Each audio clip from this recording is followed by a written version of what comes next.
안녕하세요. 저는 오늘 입학 설명회에 맡게 된 광주과학고등학교 입학관리부장 김경미입니다. 오늘 날씨가 아주 맑더라고요. 오늘 입학 설명회에 참여해주신 많은 학부모님들과 예비 지원자들에게 감사 말씀 드립니다.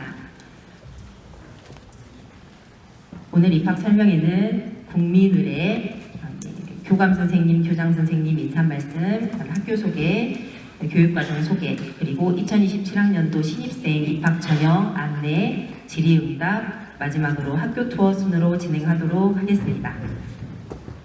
다음은 우리 학교 강창현 교감 선생님의 인사 말씀이 있겠습니다. 큰 박수 부탁드립니다.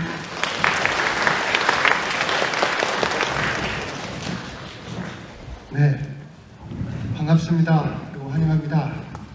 오늘 이렇게 푸르르고 맑은 하늘을 보니까 우리 사랑하는 우리 제자들의 꿈이 맑아 보입니다.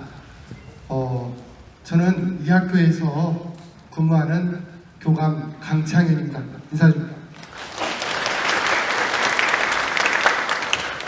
여기 오는 게 설레고 행복했을 거라고 생각합니다.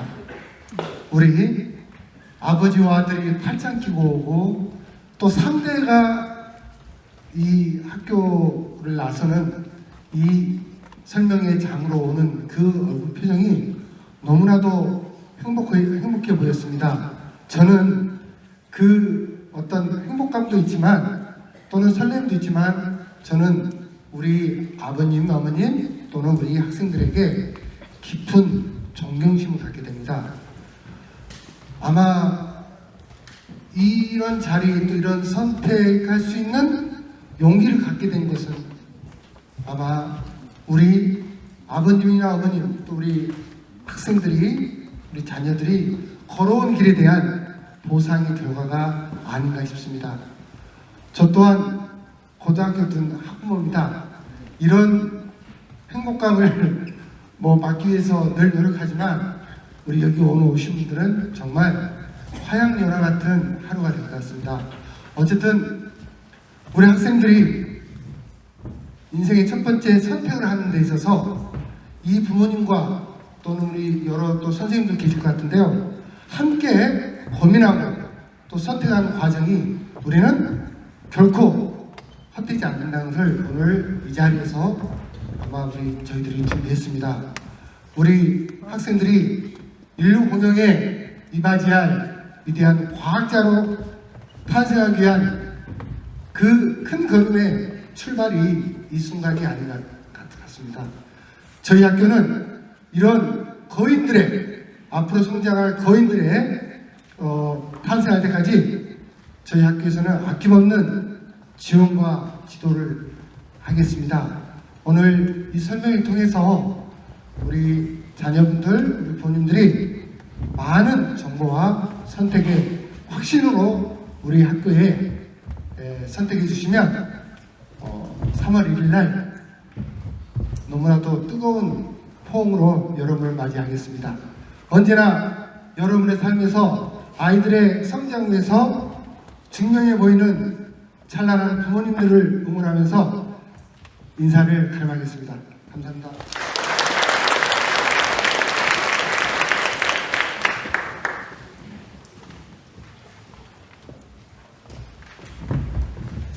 다음은 우리 학교 고준상 교장 선생님의 인사 말씀과 학교 소개 및 교육과정 안내가 있겠습니다. 큰 박수 부탁드립니다.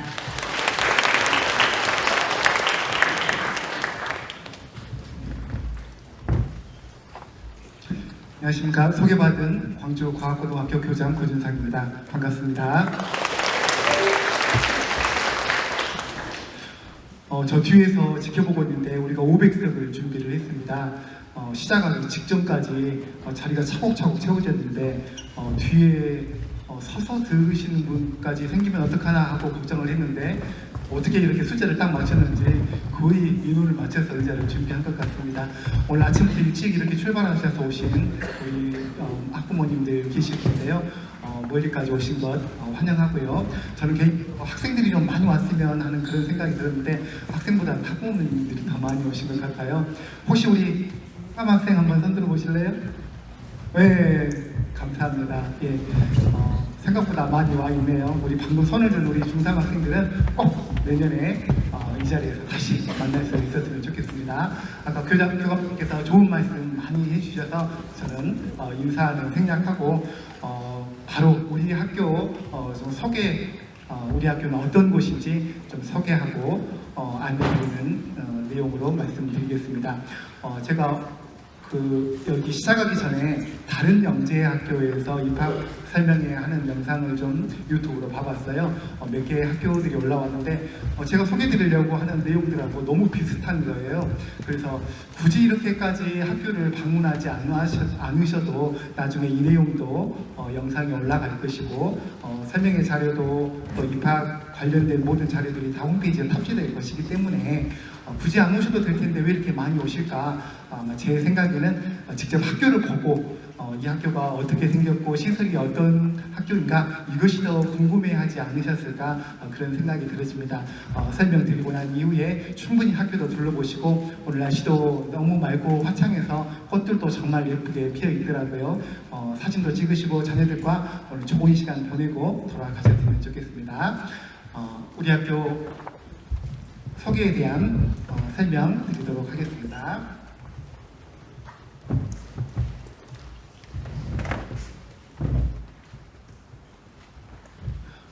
말씀드릴 순서는 이렇습니다. 과학고등학교하고 영재학교가 어떤 차이가 있는지 그것부터 좀 말씀을 드릴 것이고요. 그리고 나서 우리 학교의 시설, 그 다음으로 우리 학교의 교육과정과 대학 진학 현황은 어떠한가, 마지막으로 우리 학교에 왔으면 하는 그런 영재는 어떤 학생인가, 이런 순서로 말씀을 드리겠습니다. 먼저 제가 그 질문을 하나 드릴게요. 광주과학고등학교는 과학고등학교이다, 이 말이 맞는 말일까요? 틀린 말일까요? 광주과학고등학교는 과학고등학교이다. 우리 맨 앞에 있는 학생 한번 대답해 볼래요? 방금 교장선생님이 한 말이 맞는 말일까요? 틀린 말일까요? 네? 맞겠죠? 여기 지금 보면 넘어가 버렸네. 이름 자체가 광주과학고등학교이지 않습니까? 그래서 광주과학고등학교는 과학고등학교라는 말이 맞는 말일 것 같은데 틀린 말입니다. 여기 앞에 나와 있는 자료처럼 우리나라에 영재학교가 8개가 있고 과학고등학교가 20개가 있어서 총 28개의 과학고하고 영재학교가 있습니다. 그런데 우리 광주과학고등학교도 처음에 학교를 시작할 때는 과학고등학교로 시작을 했었어요. 그런데 여기에 있는 8개의 학교와 마찬가지로 과학고등학교에서 영재학교로 전환이 되었습니다. 물론 전환이 된 학교도 있고 그냥 아예 처음부터 영재학교로 신설된 학교도 있습니다. 그런데 과학고등학교라는 것은 뒤에도 나오겠지만 초중등 교육법에 근거한 특수 목적 고등학교입니다.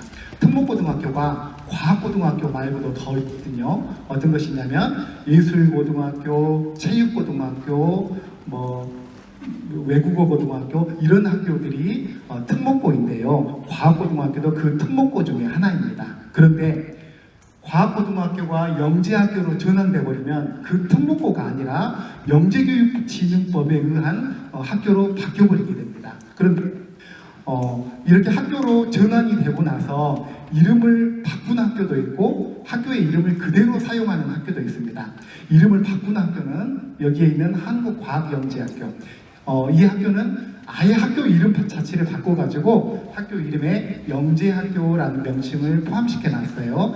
그런데 나머지 대부분 학교들은 학교 이름을 과거 과학고등학교 그대로 살려놨습니다. 그래서 다 학교 이름에 보면은 서울과학고, 경기과학고, 광주과학고도 마찬가지고 학교 이름은 과학고등학교가 붙어 있지만 초중등 교육법에 의한 특목고가 아니라 영재교육진흥법에 의한 영재학교로 이렇게 바뀐 학교다, 이제 그런 의미입니다. 자, 그러면 이렇게 좀 궁금할 수가 있어요. 예를 들어서 광주 전남에는 전남과학고가 있고 광주과학고가 있는데 만약에 아무 이름의 차이가 없으면 그냥 똑같이 과학고이기 때문에 두 학교가 똑같은 학교 아닌가 이렇게 착각할 수가 있기 때문에 학교 이름 앞에 수식어를 하나 붙여놨어요. 아까 앞에 있는 화면에서처럼 여기 과학영재학교 광주과학고등학교 이렇게 표현을 하죠.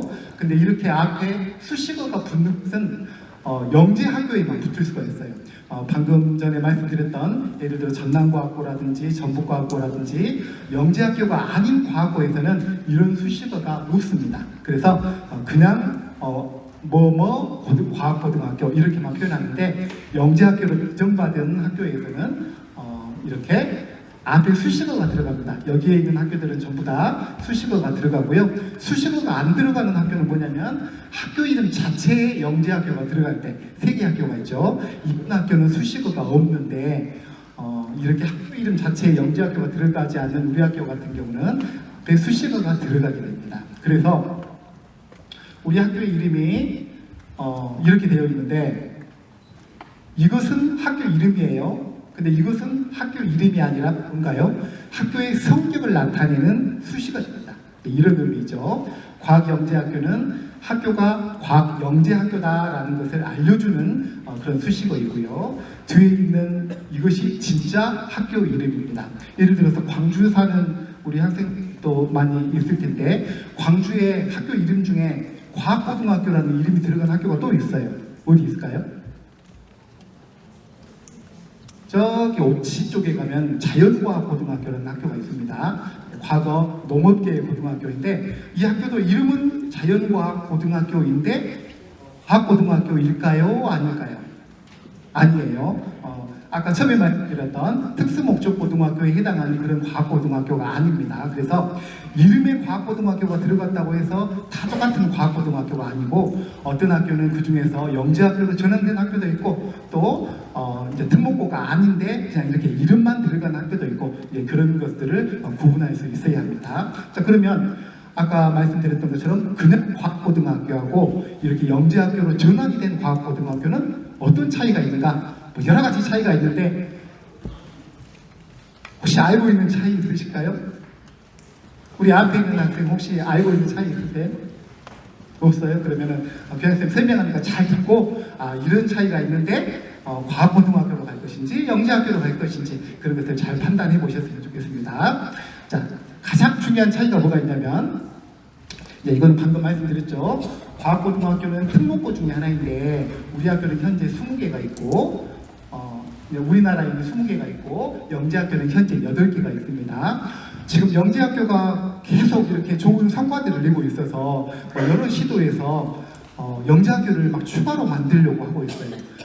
우리 학교 바로 옆에 그 광주과학기술원 지스트라고 하는데 지스트에서도 부설 영재학교를 이제 설립하려고 지금 추진하고 있는 중이고요. 저기 오송에서도 바이오 AI 영재학교를 또 추진하려고 하고 있고 여러 시도에서 이렇게 추진하려고 하고 있습니다. 그렇지만 현재는 이렇게 8개가 있고 과학고는 20개가 있습니다. 관련 법은 아까 말씀드린 것처럼 이렇고요. 자, 여기 앞에 있는 3개는 그 학교를 들어가기 위한 내용입니다. 선발 방식. 과학고등학교는 대부분 서류평가하고 면접으로 끝납니다. 물론 이 면접에는 물론 지필평가 내용도 포함되긴 하지만은 좀 더 선발 방식이 간단하고요. 그리고 오늘 이제 주로 여러분이 설명을 들으러 오신 게 이런 내용이죠. 서류평가하고 그 다음에 1차 평가, 2차 평가로 진행되어서 영재학교는 선발이 됩니다.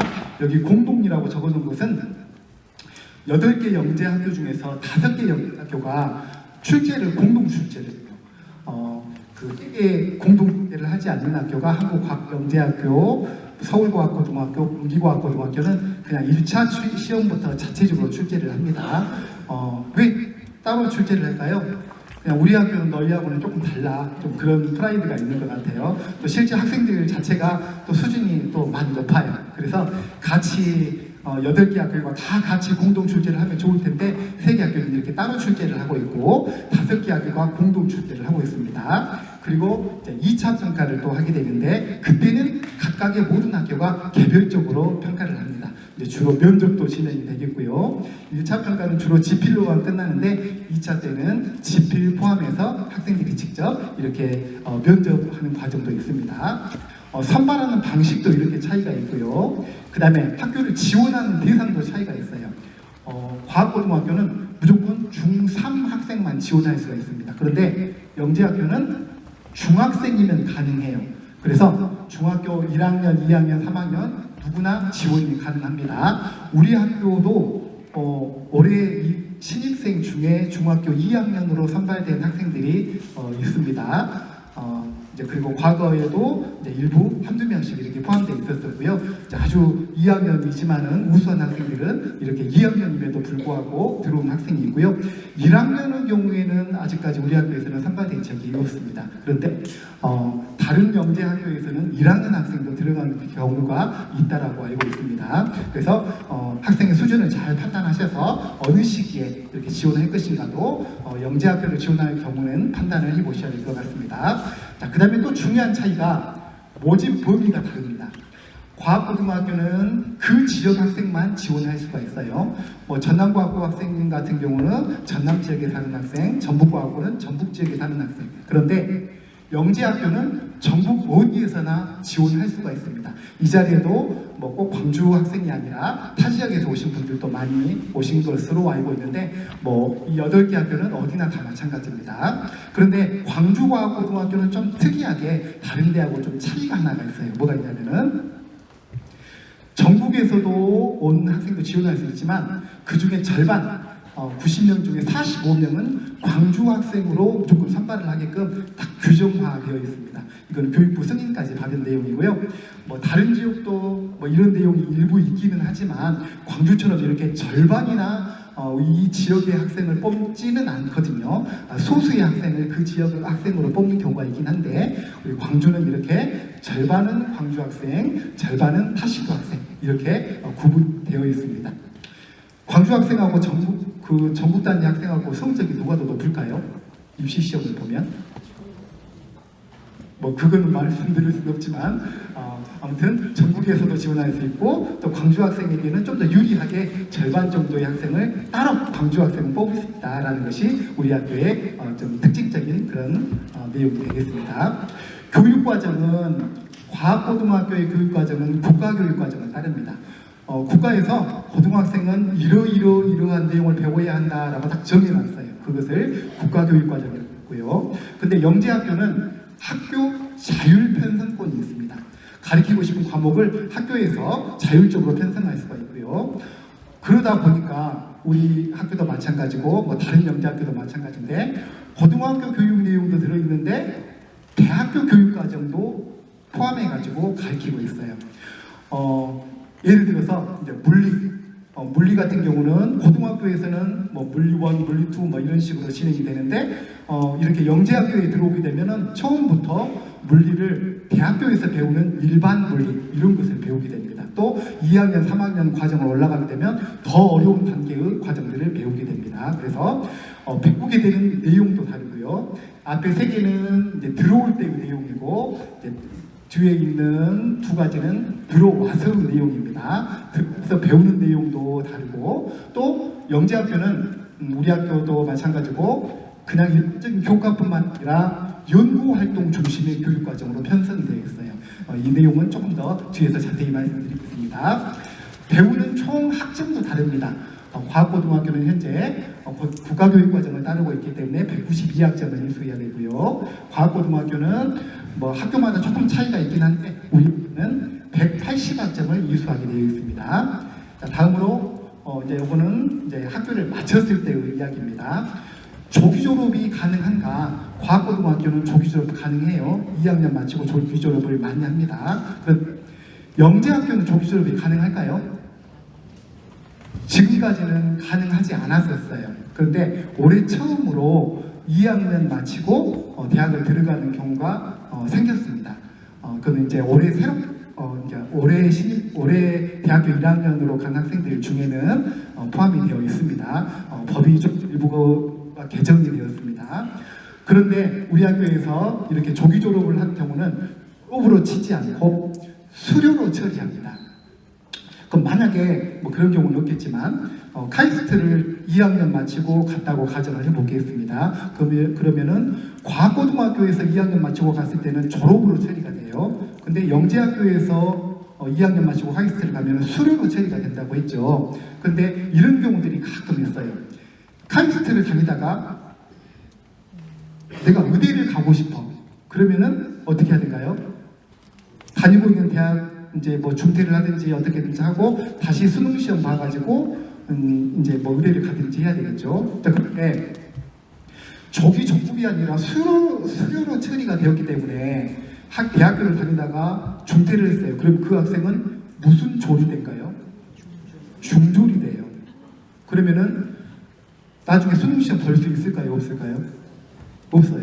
검정고시를 다시 보든지 해야 됩니다. 그래서 2학년 마치고 대학을 진학할 수는 있지만 학교를 다니다가 멈췄을 때는 과학고등학교하고 현재 영재학교에서 좀 차이가 있다. 그런 것도 알아두시면 좋을 것 같습니다. 자, 배우는 내용이 다르기 때문에 고등학교에서는 학교에 갈 때 시험을 주로 뭘 보냐면 수능 시험 많이 봐가지고 가기도 하고 또 수시로 이렇게 가기도 합니다. 수시는 주로 내신 성적으로 많이 가고 정시는 주로 수능으로 많이 가죠. 그런데 아까 말씀드렸던 것처럼 영재학교는 고등학교 교육 내용을 잘 안 배워요. 근데 수능 시험을 보려면 고등학교 내용을 공부를 해야 되겠지 않습니까? 그러면 우리 학교를 비롯해서 영재학교는 주로 수시로 대학을 갈까요? 정시로 대학을 갈까요? 네, 수시로 갑니다. 거의 99%다 수시로 가게 되고요. 뭘 볼 수가 없으니까 수능 시험을 보기가 어려우니까 주로 정시로 가게 됩니다. 수시로 가게 됩니다. 그런데 우리 학교뿐만 아니라 영재학교 학생들이 뭐 고등학교 공부를 안 해서 그렇지 하려고 마음만 먹으면 얼마든지 할 수 있죠. 그래서 다른 영재학교에서도 뭐 이렇게 재수해가지고 수능 시험 봐가지고 다시 대학을 가는 경우도 많이 있어요. 올해 초에 작년에 수능 시험을 봤는데 전국에서 수능 만점 학생이 몇 명 나왔죠? 5명 나왔어요. 근데 우리 광주에서도 수능 만점 학생 1명 나왔었고요. 서석고등학교 학생 나왔었죠. 그리고 그 5명 중에 1명이 서울과학고를 졸업한 졸업생이 수능 만점을 받았습니다. 그래서 말씀드리고자 하는 것은 뭐 우리 학교에서 수능을 주로 안 보기는 하지만 학생들이 뭐 수능을 뭐 볼 수가 없어서가 아니라 교육과정에 고등학교 내용이 없어서 것이고 얼마든지 혼자서 따로 준비해가지고 수능 준비를 하면 또 수능 시험도 볼 수 있다. 그런 의미가 되겠습니다. 그래서 대학을 지나가는 방법도 좀 차이가 있고요. 또 생활교육 차이가 있습니다. 생활기록부가 3가지 종류가 있어요. 생활기록부 1, 2, 그리고 영재생활기록부 이렇게 차이가 있는데요. 생활기록부 1이라는 것은 뭐냐면 우리 학부모님들이 학생들 생활기록부 볼 수 있죠. 어떻게 볼 수 있냐면 나이스로 들어가서 학부모 지원 서비스를 통해서 볼 수가 있어요. 그런데 그렇게 보는 생활기록부를 생활기록부 1이라고 합니다. 여기는 뭐가 안 들어있냐면 생활기록부 맨 마지막에 학생 종합생활기록란이 적어져 있어요. 담임선생님 이 학생은 어떠하다, 성품은 어떻고 학교 생활 태도는 어떠하다 이런 내용을 적어진 것이 있는데 그것은 안 보여요. 학부모님들이 볼 수가 없어요. 학생도 볼 수가 없고 그것을 생활기록부 1이라고 하고요. 학교에서 대학을 지나갈 때 대학에 보내는 생활기록부 거기에는 학생 종합생활기록란이 적어져 있는데 그것이 적어진 것을 생활기록부 2라고 합니다. 그런데 영재학교 학생들은 생활기록부 1도 아니고 2도 아니고 따로 별도 생활기록부를 작성을 해요. 영재생활기록부를 따로 작성을 하는데 생활기록부가 아예 달라요. 예를 들어서 일반 학교에서 생기부는 적는데 글자 수가 제한이 되어 있어요. 선자라든지 500자라든지 항목에 따라 제한이 되어 있는데 영재생활기록부는 그런 제한이 거의 없어요. 그러면 나중에 출력하면 출력되는 양이 어쩌겠어요? 훨씬 영재생활기록부는 양이 많습니다. 기록되는 내용이 많고 선생님들이 꼼꼼하게 적어주시기 때문에 이런 생활기록부의 뜻도 있고 나중에 우리 진학 입학부장님께서 그 뒤에 설명도 하실 건데요. 의대를 진학하려고 하는 데는 생활기록부를 영재생활기록부로 발급하지 않고 생기부 2로 발급을 하게 됩니다. 그러면은 예를 들어서 이렇게 돼요. 영재생활기록부에서는 그 기록을 아주 자세히 적습니다. 이 학생은 뭐 성적도 우수하고 뭐 학업 능력이라든지 생활태도든지 교우 관계들이 아주 좋습니다. 매우 우수합니다라고 딱 적어놨어요. 근데 영재생활기록부를 작성해서 출력해주면 좋은데 이 학생이 의대를 가고 싶어해요. 그러면 학교에서 이걸 출력해주지 않고 생기부로 바꿔가지고 출력을 해줍니다. 그러면 생기부 2에서는 글자 수가 제한이 되어 있어요. 그래서 글씨가 쭉 출력이 되다가 예를 들어 첨자 제한 항목에서는 딱 첨자까지만 글씨가 나오고 그 뒤에 있는 내용이 안 나와요. 그러면은 뭐 이 학생은 매우 우수 하고 뒤에 안 나와요. 그러면은 우수하다는 말인지 아주 우수매라는 말인지 뒤에 안 나오겠습니까? 그래서 대학에서도 생활기록부가 띄어서 나오면 이 학생은 영재학교를 졸업한 학생이구나. 근데 뒤에 내용이 안 나오니까 뒤에 뭐 잘했다는 말인지 못했다는 말인지 알 수가 없잖아요. 그래서 그런 학생을 좀 안 뽑는 경향이 있다고 해요. 그래서 생활기록부도 이런 차이점들이 있다. 그런 내용들을 알고 가시면 좋겠습니다. 영재학교하고 과학고에 대해서 뭐 이거 말고도 많은데 그냥 우리 학부모님들 학생들이 얼른 이해하기 쉽게만 대적으로 말씀을 드렸습니다. 우리 광주과학고만의 특징이 조금 몇 가지가 있어요.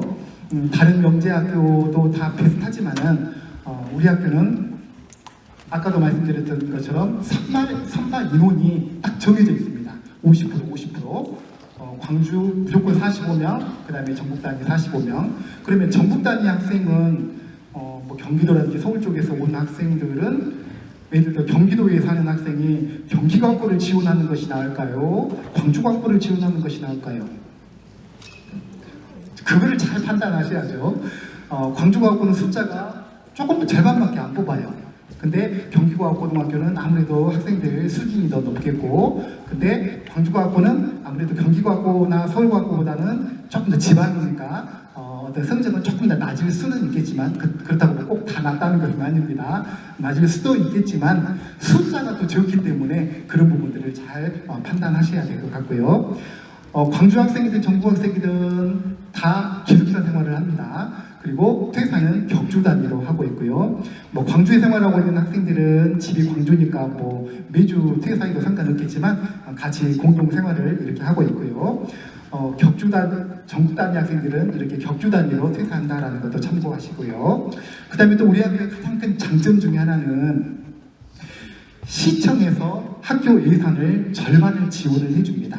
물론 여기에는 일본 내용하고도 연관이 있어요. 만약에 우리 학교가 전국 단위로만 다 뽑아버린다 그러면 시청에서 아마 지원이 이렇게 많이 안 해줄 것 같아요. 그런데 절반의 학생을 우리 광주 학생으로 운영을 하고 있기 때문에 우리 광주시에서도 우리 학교에 많은 관심을 가지고 예산을 지원하고 있습니다. 뭐 다른 영재학교에서도 지원하긴 하지만 우리 학교처럼 이렇게 많은 예산을 지원하지는 않습니다. 예를 들어서 다른 영재학교에서는 학교 예산을 1년에 10억을 준다. 그럼 우리 학교는 10억을 교육청으로부터 받고 또 교육청에서 10억을 또 받는다는 말이죠. 그래서 예산적으로 더 넉넉하기 때문에 이 예산을 어떻게 쓸까요? 당연히 학생들이 교육활동하는데 최고의 연구활동을 할 수 있도록 적극적으로 지원을 하고 있고요. 좀 이따 아마 학교 시설 둘러보시면 알겠지만 제가 자부합니다. 우리 학교가 대한민국 어느 학교보다도 가장 좋은 시설과 교육적인 환경, 가장 좋은 연구 환경을 구축하고 있고, 뭐 기숙사라든지 정독실이라든지 도서관이라든지 가보시면 정말 좋은 시설을 갖추고 있구나라고 생각하실 수 있겠고요. 뒤에도 나오겠지만 뭐 기숙사도 어떤 다른 영재학교에서는 뭐 3인1실, 4인1실 이렇게 쓰는데 우리 학교는 2인1실로 정말 깔끔하고 생활하기 편하게 이렇게 잘 구축되어 있고 연구 환경도 너무 잘 갖추어져 있습니다. 세 번째는 우리 학교 바로 옆에 지스트가 있어요. 물론 다른 영재학교에서도 인근에 있는 어떤 대학들이 있지만은 우리 학교는 정말 그 담 하나를 사이에 두고 있고 또 그것도 담도 그 담에 문이 있어요. 그래가지고 그냥 문 열고 나가면은 지스가 있어가지고 지스가 가까이 있으면은 좋은 점이 뭘까요? 이것도 이제 뒤에 나오겠지만은 우리 학생들이 하는 여러 가지 연구 활동들을 지스트 교수님에게서 직접 배우고 있습니다. 뒤에 가면은 RM이라든지 졸업 논문이라든지 이런 연구 활동을 해야 되는데 그런 내용들을 여러 교수님들을 통해서 직접 이렇게 배우고 있고요. 또 우리 학교 그 지스트의 반대쪽에 가면은 또 광주 과학관이 역시 담 하나를 경계로 해서 위치하고 있습니다. 여기에서는 우리 학생들이 뒤에 가서 보면 여러 가지 봉사활동을 하는 내용이 나오는데 여러 가지 지역적인 인프라가 잘 구축되어 있다라는 것을 말씀드립니다. 선발 인원, 예산, 주변 여건 이런 것들이 다른 학교에 비해서 정말 우수하게 잘 갖추어져 있는 학교다라는 것을 말씀드립니다. 우리 학교가 이렇게 생겼습니다. 이제 지금 시설에 대한 내용을 말씀드리려고 하는데요. 현재 여러분들께서 위치하고 있는 위치는 여기 체육관이고요. 이제 설명이 다 끝나고 나면 학교 투어 하겠지만은 본관동, 과학동, 학습동, 기숙사 이렇게 네 가지로 구성이 되어 있습니다. 그리고 우리 학교의 주변은 아까도 말씀드린 것처럼 여기가 지금 학교이고요. 학교 이제 여기에 그 문이 하나가 있어요. 여기 담이 있지만 문이 있어가지고 문을 통해서 나가면 여기가 전부 광주 지스트이고 지스트가 꽤 넓습니다. 그리고 반대쪽으로 나가면 여기에 광주 국립과학관이 있고 그리고 이 외에도 여러 가지 그 연구 시설들이 많이 있어요. 지금 글씨가 작아서 잘 안 보이겠지만은 생산기술연구원 여러 가지 광기술원, 전자통신연구원, 여러 연구센터라든지 이런 기관들과도 협력해서 우리 학생들이 연구활동을 진행할 수가 있는데 실제로는 그렇게 많이 교류가 있지는 않지만은 주로 교류는 우리 대학에 있는 교수님들을 통해서 하는 이렇게 좋은 교육 인프라를 갖추고 있다는 것을 말씀드리고 있습니다.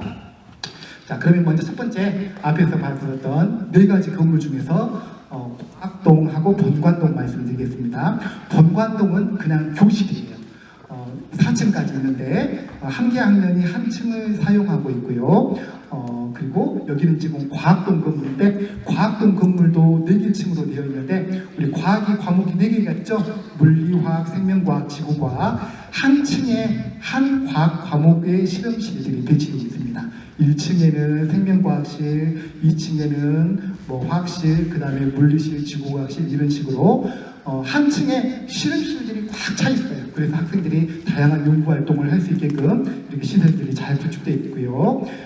여기 사진은 그냥 몇 가지 대표적인 거, 물리실험실, 화학실험실, 또 전자연미경 아주 고가의 비싼 전자연미경도 들어있고요. 3D 프린터실, 또 옥상에는 천체 관측실 이런 시설들이 잘 구비가 되어 있습니다. 강의실이 총 93개가 있어요. 교실과 실험실을 합해서 우리 학교 학생이 숫자가 몇 명이냐면은 한 학년에 90명 정도 되는데 3개 학년 하면은 93, 270에다가 정원이 하면 한 280명 정도 됩니다.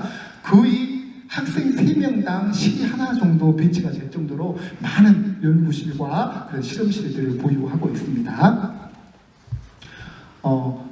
이제 작년에 특별히 그 기초과학 지원센터라고 해가지고 여러 가지 장비들을 한꺼번에 모아서 우리 학생들이 연구활동에 더 집중적으로 잘 활용할 수 있는 그런 실을 구축을 해놨습니다. 여기도 좀 이따 방문해 볼 텐데요. 여기는 이제 생명과학 위주의 실험실이고 여기는 화학 위주의 실험실이고 여기에서 또 전문적으로 오퍼레이터 선생님이 계셔가지고 우리 학교 학생들도 연구활동을 지도하고 또 심지어는 다른 학교에서 희망하는 학생들을 주말에 이렇게 불러가지고 다른 학교 학생들도 교육을 지원하고 있습니다. 다음으로는 학습동인데요. 여기 학습동에는 정독실이 있어요.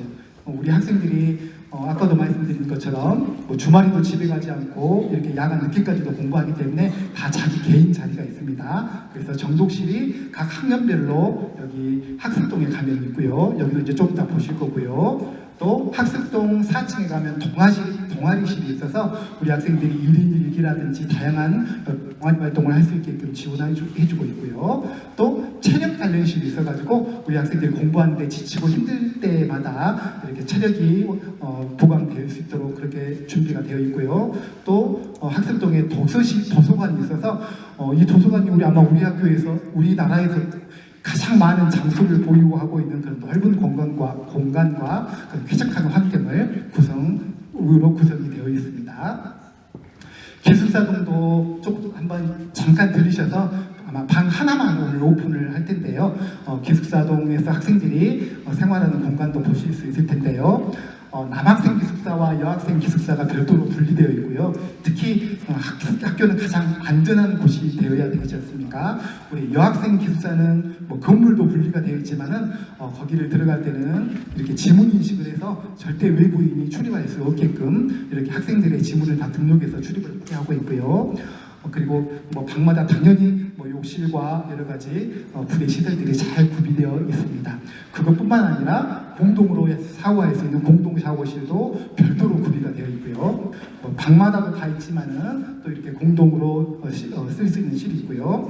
또 올해 새로 우리 학생들이 기숙사 안에서 쾌적하게 좀 휴식할 수 있는 휴식 공간을 또 별도로 마련해서 사진을 또 별도로 하나 넣어놨습니다. 학생들이 공부하다가 지치면은 이렇게 휴게 공간에서 쉴 수도 있고요. 원래는 여기에 TV를 설치하게끔 하려고 했었는데 뭐 TV를 틀어놓고 또 시끄러운 소리가 나면 다른 학생에게 방해가 된다고 해서 구축은 이렇게 했지만 현재 학생들이 주로 쉴 수 있는 이런 공간으로 구성이 되어 있습니다. 이거 말고도 우리 학교에 여러 가지 편의시설이 있어요. 아까 먼저 오셨던 분들은 학생회장이 학교 소개하는 내용 아마 보시면 이런 내용도 나와 있었는데요. 우리 학교에 노래방 기기가 있어요. 3대가 있는데 뭐 학년별로 한 대씩 해가지고 학생들이 시험 기간이라든지 뭐 이렇게 공부하다 지칠 때 노래를 부르면서 스트레스를 풀 수도 있고요. 또 정동실 옆에 보면 이게 뭐 같이 보이세요? 뭔지 모르겠죠? 이게 수면 캡슐이라고. 이거 하나가 침대입니다. 근데 열고 들어가서 좀 쾌적하게 쉴 수 있게끔 뭐 방음이라든지 다 되어가지고 그렇게 만들어 놓은 것이 수면 캡슐이고요. 공부하다가 학생이 아프면 기숙사로 들어가면 좋을 텐데 기숙사에 들어가가지고 혼자 아픈 학생을 놔둘 수가 없잖아요. 그래서 정독실 바로 옆에 사감 선생님이 바로 보일 수 있는 곳에 이렇게 쉴 수 있는 곳을 마련해 놨습니다. 광주 학생 같은 경우면 그냥 아프면 부모님이 오셔가지고 바로 집에 데려갈 수도 있는데 또 절반이 타시도 학생이다 보니까 그럴 수가 없잖아요. 그래서 이렇게 학생들이 조금 쉴 수 있는 공간을 또 별도로 이렇게 마련해 놨고요. 여기 당구대가 있는데 이 당구대는 뭐 교직원이 쓰라고 놔둔 당구대가 아니고 우리 학생들이 공부하다가 힘들면 와서 뭐 쓸 수 있는 그런 공간이고요. 또 학교 안에 매점도 있어요. 무인 매점인데 이렇게 학생들이 기숙사 생활을 하고 있기 때문에 학교에서 나오는 급식도 잘 나오지만은 어떤 간식 같은 걸 먹고 싶을 때 이런 시설들을 잘 활용할 수 있다 그런 의미입니다. 우리 학교에 이렇게 교육 환경, 연구시설, 시설들이 있다 그런 내용입니다. 다음으로 학교 교육 과정 현황에 대해서 말씀드릴게요. 우리 학교는 정원이 90명인데 1학년은 94명이에요. 올해 지금 신입생으로 들어온 학생들이 조금 이따 우리 입학부장님께서 자세히 설명하시겠지만 정원의 10%를 정원회로 따로 뽑을 수가 있습니다. 이건 좀 들으시고요. 그래서 1학년은 94, 2학년은 92, 3학년 88에서 약 274명이 현재 재학하고 있습니다. 남녀 비율을 보면 보통 남학생이 80%, 여학생이 20% 정도가 돼요. 또 수학과학 위주로 운영하다 보니까 이제 수학과학 쪽이 남학생들이 좀 더 이렇게 열심히 하고 해서 많이 들어오는 것 같습니다. 우리 학교의 교육 과정을 보면은 아까 과학고등학교하고 영재학교 교육과정 기억하시나요? 과학고등학교는 몇 학점을 이수해야 되죠? 180을 해야 되죠. 근데 영재학교는 다른 영재학교도 거의 비슷한데 말씀을 잘못 들었네요. 영재학교가 180단위를 180학점을 이수를 해야 됩니다. 자, 180학점인데 그 학점이라는 것은 한 시간이에요. 3년 동안 180시간을 해야 되니까 1년이면 평균으로 하면 몇 시간이 될까요? 60시간이 되겠죠. 그럼 한 학기에 몇 시간이 되겠어요? 평균으로 하면 한 학기에 30시간이 되겠죠. 일주일이 5일이니까 30시간 하면 일주일에 평균 몇 시간을 하는 것이 되겠어요? 몇 시간이지? 30시간을 5로 나누면 하루에 평균 6시간을 하는 꼴이 되겠죠. 그런 정도의 분량 어떤 수업을 한다 그런 의미가 되겠고요. 180학점이라는 게 그런 의미입니다. 자, 이렇게 합한 것이 180학점인데 그 중에서 교과가 156학점입니다. 그러니까 그냥 공부하는 것이 156학점이고요. 그리고 24학점은 연구활동이에요. 연구 것은 뒤에 나오겠지만 R&D라든지 졸업 논문이라든지 내가 그냥 책 보고 공부하는 것이 아니라 연구활동을 하는 것이 이 연구활동 24학점입니다. 그래서 180학점이 되고, 그 다음에 우리 다른 학교에서도 창체가 있죠. 여기 과거에서도 창체로 240시간을 해야 됩니다. 리더십 120, 봉사활동 120시간을 해야 됩니다. 세부적 내용 간단하게만 한번 봐보고 넘어가겠습니다. 우리 입학부장님이 아까 30분 안에 끝내라고 했는데 지금 30분 안 넘었죠? 다 돼가는 것 같습니다. 제가 얼른 간단하게만 말씀드리겠습니다.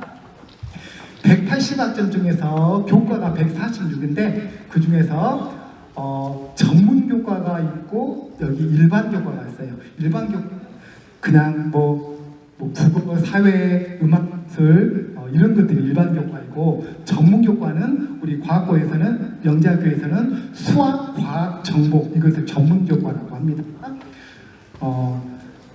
일반 교과가 3년 동안 총 52학점을 해야 되고, 전문 교과가 나머지 합해서 2학점을 이수를 해야 됩니다. 자, 그런데 2학년 1학기 때까지는 학생들이 선택하는 게 없어요. 그냥 딱 과목이 학교에서 정해준 과목만 그대로 하면 됩니다.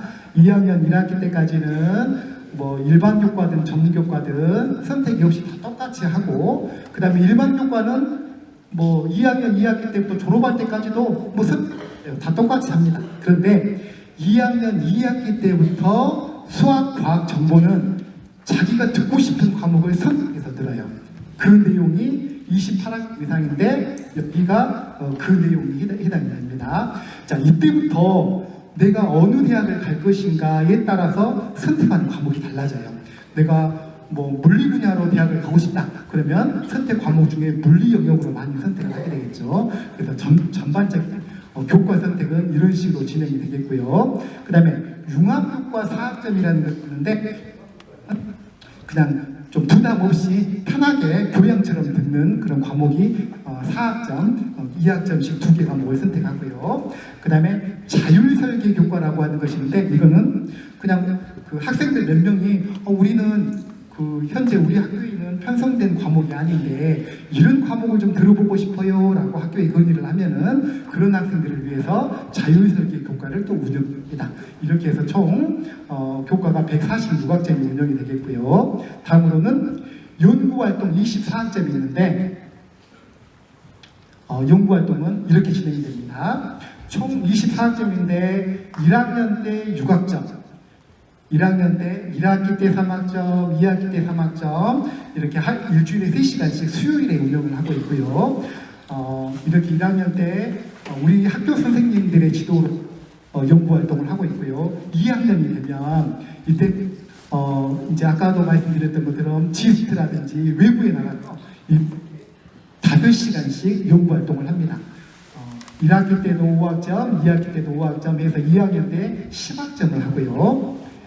1학년 때 6학점, 2학년 때는 5학점씩 10학점.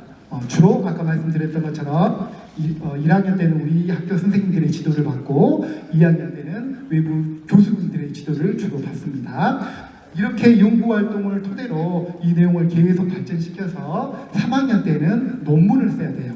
뭐 우리 일반 고등학교에서는 논문 쓰는 과정이 없는데 영재학교는 대학교처럼 논문을 써서 논문이 통과되어야 졸업을 할 수가 있어요. 그래서 그 논문 쓰는 과정이 1학기 때 2학점이 있습니다. 또 주로 대학교 교수님의 지도를 받아서 진행하게 됩니다. 이 연구활동을 이제 잘 안 들어본 분도 있을 텐데 R&E라고 표현을 합니다. R은 리서치, 뭐 연구하고, E는 뭐 에듀케이션, 교육이다 그런 의미인데 학교에 오게 되면 R&E라는 말을 워낙 많이 쓰는데 그냥 연구활동을 R&E라고 표현을 합니다. 이렇게 18학점의 연구활동이고요. 또 현장 연구라고 해서 6학점을 이수를 해야 돼요. 이 현장 연구는 뭐냐면 학교나 뭐 주변에 있는 대학이 아니고 아예 다른 외부 기관에서 6학점의 학점을 이수를 해와야 됩니다. 뭐 외부에서 하기도 하고 우리 학교에서도 하기도 하는데 현장 연구는 이제 조금 뒤에서 예를 들어서 말씀드릴게요. 방금 전에 말씀드렸던 R&E를 해가지고 우리 학교 안에서 발표하기도 하는데 또 전국 영재학교가 다 같이 모여서 발표하기도 합니다. 이거는 작년에 세종과학고였던 것 같은데 거기에서 합동으로 학생들이 학교 학생들이 R&E 발표하는 그런 과정이고요. 사진만 쭉 몇 장 봐보고 넘어갈게요. 아까 현장 연구학점이 있다고 했는데 이거는 15시간 이상 어떤 외부에서 활동을 해오면 학점으로 인정을 해줍니다. 그래서 아까 총 180학점이라고 했는데 그 중에 이 6학점은 그냥 학교에서 안내하는 대로 잘 따라오기만 하면 자동으로 취득할 수 있는 학점인데 예를 들어 이런 것이 있습니다. 1학년하고 2학년 때 자연 탐사를 가는데 자연 탐사 가면은 작년의 경우에는 제주도로 2박 3일을 갔었어요. 그럼 당연히 15시간이 이상이 되겠잖아요. 그럼 그 내용들을 학교 교육활동으로 인정을 해줘서 이렇게 연구 학점으로 학점을 부여를 해줍니다. 또 1학년 학생들이 바로 옆에 있는 GST에 가서 이렇게 교수님들이랑 강의도 듣고 대학교 탐방을 하면서 창의연구 프로그램을 하는데 그때도 1학점. 또 아까 영상에서 나왔었는데 2학년이 되면 그 해외 사이언스 챌린지라고 해서 작년 같은 경우는 미 동부대학교를 방문해서 강연도 듣고 여러 가지 대학교 체험 활동을 하면서 또 일주일간 9일간 다녀왔는데 그것을 또 1학점으로 인정해 주고요. 이렇게 여러 가지 올림피아드에 나가는 경우 또 대학에서 캠프에 참여하는 경우 과학전람회에 참여하는 경우 이런 것들을 또 전부 다 학점으로 인정을 해주고 있습니다. 제가 사진만 한번 쭉 넘겨볼게요. 작년에 제주도로 자연탐사 갔을 때 찍은 사진이고요.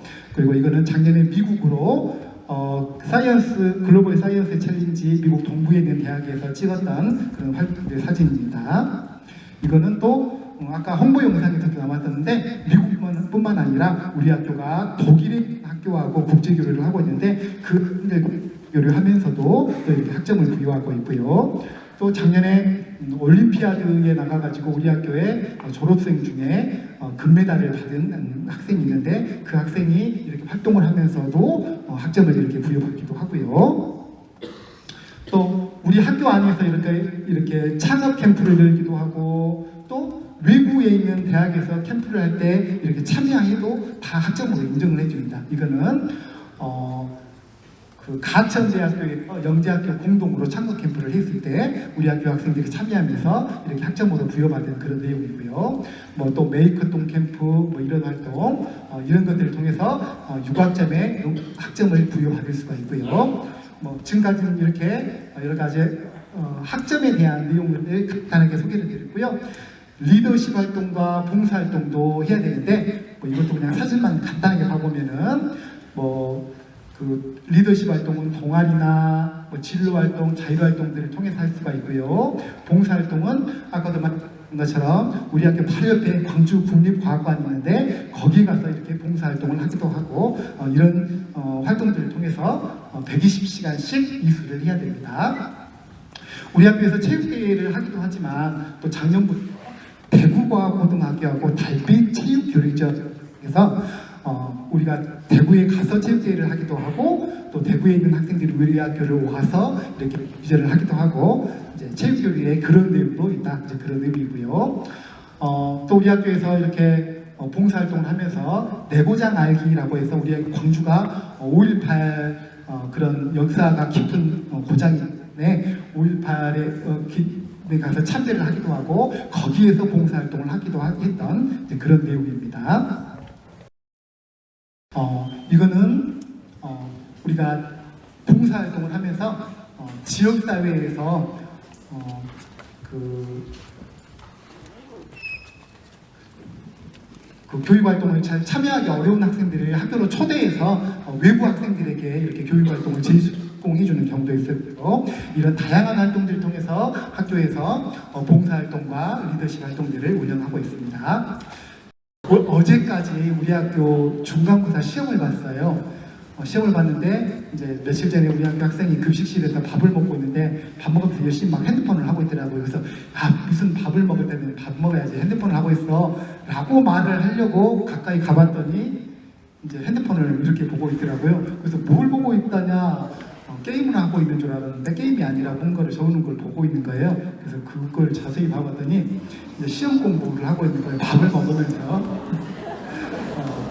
지금 본인의 책을 사진을 찍어가지고 이제 책을 가지고 다닐 수는 없으니까 핸드폰에다가 사진을 찍어가지고, 그리고 요거는 이제 요거는 책이고 요거는 지금 책에다가 포스트잇으로 이제 쓴 내용을 막 메모해가지고 시험 공부를 하고 있어요. 그리고 평소에도 우리 학생들이 이렇게 공부합니다. 걸어가면서도 공부하고 막 산책하면서 뭐 조깅하면서 진짜 얼마나 위험해요.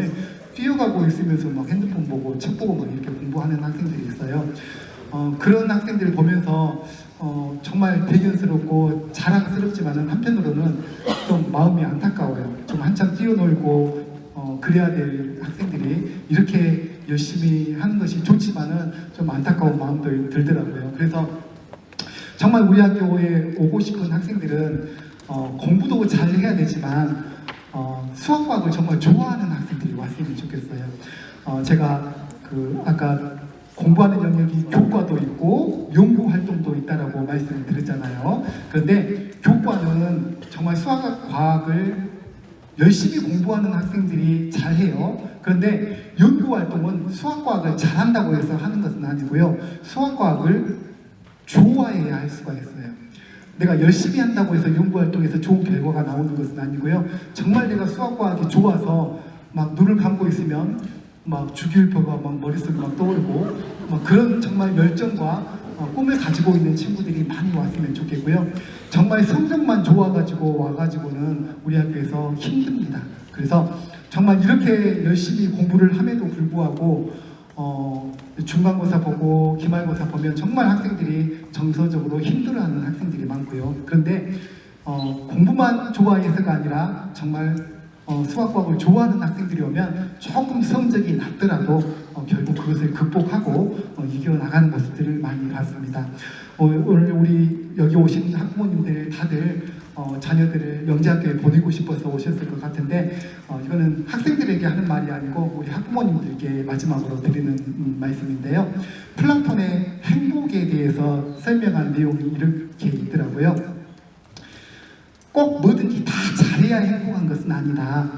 먹고 입고 살고 싶은 수준에서 재산이 조금은 부족한 듯한 재산을 가지고 있는 것, 용모가 다른 사람이 다 칭찬하기에 약간 부족한 용모, 그리고 사람들이 절반밖에 알아주지 않는 명예, 한 사람에게는 이고 두 사람에게는 질 정도의 체력, 연설을 듣고도 절반이 손뼉을 치지 않는 말솜씨, 이런 것이 오히려 더 행복한 사람일 수도 있겠다라는 그런 내용을 보면서 우리 학교 학생들이 정말 이런 마음이 있으면 조금 좋겠는데 계속 중학교 때는 1등만 하고 오다가 와서 시험을 보면 뭐 95명이면 95등도 나올 수밖에 없잖아요. 근데 학생들에게 뭐 이렇게 말할 수는 없지만 우리 학부모님들께서는 이런 마음을 좀 가지시고 우리 학생들에게 꼭 1등 안 해도 된다라고 좀 격려해 주시고 정말 수학과학을 잘해서 가는 것이 아니라 수학과학을 좋아하는 학생들이 많이 갈 수 있도록 그렇게 많이 학생들 격려해 주시고 또 안내해 주셨으면 좋겠습니다.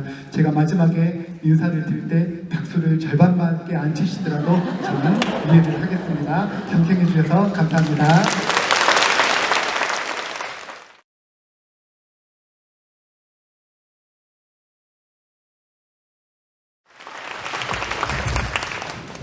저희 홈페이지 자주 들어오신 분들은 알겠지만 입학 안내라는 그 탭이 있습니다. 그래서 거기 FAQ, 그러니까 자주 올라오는 질문, 거기를 이제 클릭하시면 자주 올라오는 질문에 대해서 답변을 보실 수가 있고요.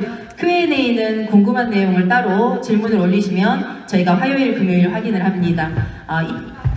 원서 접수 기간에는 매일 확인하고 있으니 많이 이용해 주시면 감사하겠습니다. 그다음에 신입생 선발 기출문제 2단계, 저희는 3단계 기출문제는 공개하지 않습니다. 그래서 2단계 기출문제는 기출문제 탭에서 2022학년도부터 2026학년도 신입생 선발 2단계 공동 출제 문제겠죠. 문제는 공개되어 있고 애석하지만 답안지는 공개가 되어 있지 않습니다. 다들 아시겠지만. 그래서 스스로 한번 열린 답으로 한번 풀어볼 수 있게 저희가 모든 영재학교에서 그렇게 하고 있거든요. 그래서 이걸 보시고 조금 준비를 하셨으면 좋겠습니다. 올해 2027학년도 입학 전형 모집 인원은 작년과 똑같이 90명입니다. 전국 단위 전형 45명, 지역 인재 전형 45명, 그리고 교장선생님께서 말씀하셨듯이 정원의 선발은 90명의 10% 이내인 9명 이내로 선발을 할 계획입니다. 참고로 저희가 지금 전남 광주 특별시 통합이 7월에 예정이 되어 있죠. 그래서 올해 입학 원서 접수 기간 자체가 5월이기 때문에 올해는 전남 광주 특별시 통합을 적용하지 않습니다. 그래서 전남 학생들은 예년과 같이 전국 단위 전형으로 원서 접수 가능합니다. 저희 2026학년도 신입생 입학 전형 결과 말씀드리도록 하겠습니다. 총 475명이 지원하였고요. 최종 이제 합격생이라고 말하기는 좀 그렇지만 입학생이라고 하겠습니다. 최종 입학생이 94명입니다. 정원 내 학생이 88명이 들어왔고요. 정원 외 학생이 6명이 들어왔어요. 원래 90명인데 2명은 최종 등록을 포기를 했거나 아니면 합격 기준에 최종 합격 기준에 도달하지 못하여 탈락된 경우입니다. 그래서 2명이 이제 들어오지 못하게 됐고 88명 더하기 6명, 94명이 지금 1학년 학생 정원입니다. 지원 자격은 매년 관심 있게 보신 분들은 아마 잘 아시겠지만 공통적으로는 중학교 재학생, 졸업생 또는 법령에 의하여 동등 이상의 학력을 갖춘 자, 한마디로 이제 검정고시, 고입 검정고시 통과자가 되겠죠. 각까지 저희 학교 지원이 가능합니다. 그래서 소속 학교장의 추천, 담임교사 추천서, 교과 지도교사 추천서를 받은 자여야 하며 참고로 고등학교 재학생은 원서 접수가 가능하지만 고등학교 졸업생은 교육부 고시 고등학교 졸업자의 고등학교 재입학 제한이라는 공문이 왔거든요. 그래서 고등학교 졸업자는 지원이 저희 학교는 불가합니다. 소속 학교장의 추천에 대해서 되게 질문이 많아요. 소속 학교장의 추천이라는 것은 별도의 학교장 추천서가 필요한 것은 아닙니다. 소속 학교에서 광주과학고로 학교생활기록부 2를 전자공문으로 에듀파인으로 보내주시면 됩니다. 이때 이제 교장 선생님께서 최종 결제를 해주셔야 하고요. 올해부터 작년부터 이제 매년 관심 있게 보신 분들은 아시겠지만 올해부터는 저희 1, 2학년 중학교 1, 2학년 학생 상급 학교 진학 허가서 제출이 불필요합니다. 저희 그 각 중학교에서 학교생활기록부 2를 보내실 때 교장 선생님 결제가 들어가기 때문에 그걸 이제 상급 학교 진학 허가로 보고 있고요. 만약에 이제 시험을 보시고 1, 2학년 학생이 합격을 했을 때는 중학교 처리, 졸업 처리에 대해서만 각 중학교에서 이제 처리만 해주시면 됩니다. 참고로 저희는 조기 졸업을 꼭 해야만 올 수 있는 학교는 아닙니다. 그래서 저희 학교를 합격을 하면 그 중학교에서 졸업 처리만 해주시면 되거든요. 이게 영재교육진흥법을 적용받기 때문에 초중등교육법 진흥법, 초중등교육법을 적용받는 학교와는 다르게 입학 시스템이 다릅니다. 그래서 만약에 1, 2학년 학생이 합격을 하게 되면 해당 학교에 졸업 처리를 해달라고 하시면 됩니다. 전형별 지원 자격을 보시겠습니다. 헷갈리는 것들을 조금 나눠서 표로 이제 했는데요. 우선은 전국 단위 전형, 광주광역시 외 지역 학교 재학생 또는 거주자이어야 됩니다. 광주광역시 거주자도 쓸 수는 있는데 이제 그때는 광주광역시 거주가 1년 미만인 자가, 왜냐하면 저희가 지역인재 전형이 조금 더 어떻게 생각하면 광주 학생들한테 더 그걸 주는 거잖아요. 그래서 지역 인재 전형을 쓰기 위해서는 광주광역시에 1년 이상 거주해야 되거든요. 그래서 1년 미만으로 거주했거나 1년 미만으로 이제 재학을 한 학생은 전국 단위 전형으로 내셔야 합니다. 그 전국 단위 전형 내 지역 우선 선발이 있어요. 이 다음 슬라이드에서 제가 조금 더 정확하게 설명을 드릴 건데, 이거는 따로 원서를 제출을 하시는 게 아니고 제출된 원서와 자료를 바탕으로 저희 광주과학고 입학관리부에서 이제 선정을 하는 방법입니다. 이 전국 단위 전형 지원하신 분 중에서 그 해당 지역에 1년 이상 재학한 중학교 3학년, 1학년입니다. 3학년 재학생이거나 중학교 졸업생 및 동등 학력자는 1년 이상 거주한 그 학생들은 전국 단위 전형 내 지역 우선 선발, 한마디로 각 전국 지역에 안배된 인원이 있어요. 그 인원만큼 뽑을 수 있는 제도, 선발 방법이라고 생각을 하시면 되겠습니다. 지역 인재 전형은 저희 교장선생님께서 너무 많이 설명을 잘 해주셔가지고 광주광역시 중학교 재학생, 중학교 졸업생 및 동등 학력자로 그 소재 학교에 1년 이상 재학 중이거나 광주광역시에 1년 이상 거주 중인 자가 원서를 제출할 수 있습니다. 모든 기준일, 그러니까 1년 이상이냐 1년 미만이냐의 기준일은 저희 원서 접수 마감일 기준입니다. 올해는 원서 접수 마감일이 5월 22일입니다. 그래서 이걸 기준으로 생각하시어 적절한 전형에 접수하시면 되겠습니다. 참고로 저희 그 전남 4개의 학교, 담양, 고서중, 한재중, 장성, 남중, 남평중은 광주광역시 교육청에서 허가한 광주시 내로 그 아이들을 배정하는 학교로 지정이 되어 있습니다. 그래서 이 학생들은 지역인재 전형을 쓸 수가 있습니다. 전국 단위 전형 내 지역 우선 선발에 대해서 조금 더 설명을 드리도록 하겠습니다.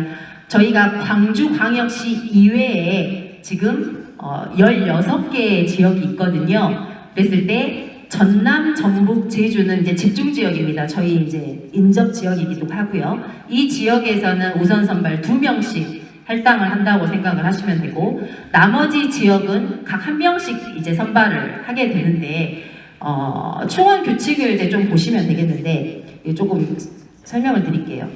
이 우선 선발에 대해서 질문이 입학부로 되게 많이 들어옵니다.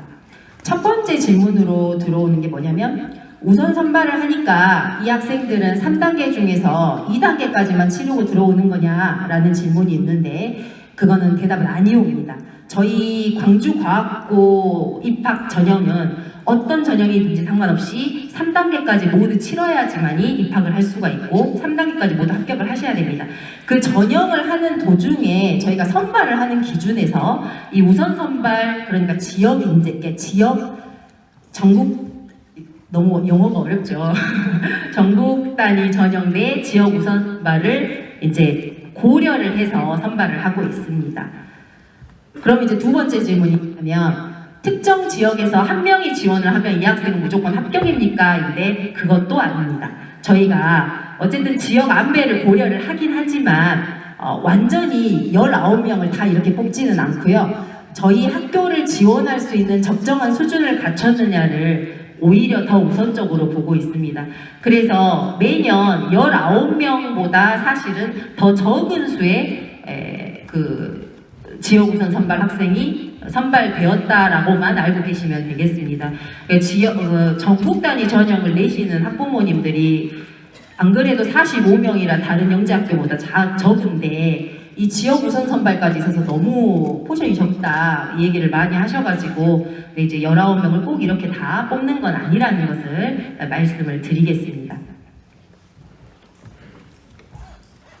정원의 선발에 대해서 알려드리도록 하겠습니다. 정원의 선발은 영재교육진흥법 시행령 12조 2항에 의거하여 교육급여 수급자, 도서벽지 거주자, 읍면지역 거주자, 특수교육 대상자, 그 밖에 사회 경제적 이유로 교육기회 격차가 발생하였다고 인정된 자에서 저희가 90명의 10%인 9명 이내로 매년 선발하고 있습니다. 자세한 내용은 오늘 받으신 입학 요강의 별첨 1, 별첨 2를 확인하시면 되겠습니다. 가장 이제 궁금하신 점이 그 행정구역상 읍면 지역에 거주하는 자가 되게 많이 내시거든요. 경기도 지역, 읍면 거주자 이런 분들은 다 내시기 때문에, 그래서 그런 분들은 지금 밑에 적어져 있는 가나를 꼭 보셔야 되겠습니다. 만약에 학생과 가족이 같이 그 지역에 거주를 했다면 2년 이상 거주했다는 증빙 서류를 제출하시면 되고요. 학생 혼자만 그 지역에 있었다라고 하면 6년 이상 있었다는 증빙 자료를 제출하시면 되겠습니다. 이 모든 기준은 원서 접수 마감일인 5월 22일 기준입니다. 저희 이 밑에 있는 그 화면은 실제로 저희 진학사 어플라이를 통해서 입학 원서 접수를 하실 건데, 원서 접수 사이트를 그대로 캡처를 한 겁니다. 그래서 만약에 이제 제가 한 가지 예로 이제 클릭을 해 놓은 겁니다. 지역 인재 전형이면서 정원의 선발 자격이다, 내가 여부가 된다 하면은 이렇게 파란색이 클릭이 된 거거든요. 그래서 클릭, 그 다음에 첫 번째 칸이 이제 재학생인자, 두 번째 칸 이제 법령에 의해 이 부분이 이제 대부분 검정고시나 이제 졸업자들을 말하는 겁니다. 클릭을 하고 정원의 선발 자격 여부에 예. 저희는 정원의 선발을 따로 첫 번째, 두 번째와 다른 전형으로 운영을 하지 않습니다. 많이 아시겠지만 지역 인재 전형이면서 정원에 있냐, 전국 단위 전형이면서 정원에 있냐, 이렇게 두 가지를 다 같이 클릭을 해가지고 선발을 하고 있거든요. 그래서 본인이 두 가지 전형 중에 하나로 클릭을 하시고 그 다음에 정원회가 되시면 무조건 정원회로 클릭을 하셔야 되겠습니다. 이게 저희가 여쭤보는 게 혹시 정원회 전형 학생이 더 그 경쟁률이 높으면 일반으로 내는 게 더 낫지 않나요? 라는 질문을 너무 많이 받아요. 근데 제가 이거를 아예 대사를 써왔습니다. 저희는 정원의 학생들끼리 경쟁하여 선발하는 구조가 아닙니다.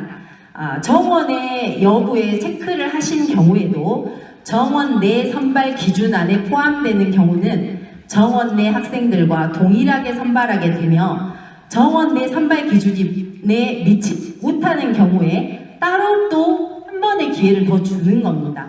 따라서 실제로 아까 제가 정원에 작년 1학년 정원에 선발 6명이라고 했잖아요. 제가 말씀을 드릴 수는 없지만 실제로 정원에 클릭해서 낸 학생들은 이보다 훨씬 많습니다. 이해가 되실까요? 그러니까 이제 6명은 실제로 정원에 그 장점 받은 거고요. 나머진 정원에 클릭을 했지만 성적이 우수했기 때문에 합격권 안에 들어갔기 때문에 실제로는 정원 내 학생들하고 똑같이 경쟁을 해서 들어온 학생들입니다. 따라서 정원회가 되신다면 무조건 클릭을 하셔야 유리합니다. 학생 선발 방법, 우리 학교 관심 많으신 분들은 다 아시겠지만 1단계는 학생 기록물 평가입니다. 서류평가라고 생각을 하시면 되겠습니다. 학교생활기록부, 자기개발계획서, 교사 추천서 등으로 종합적으로 평가를 하게 되고, 저희가 지금 기간을 보시면 알겠지만 6월 1일부터 6월 25일까지 많은 수의 사정관님들이 이때 투입이 돼서 이거를 다 확인을 일일이 다 하고 있습니다.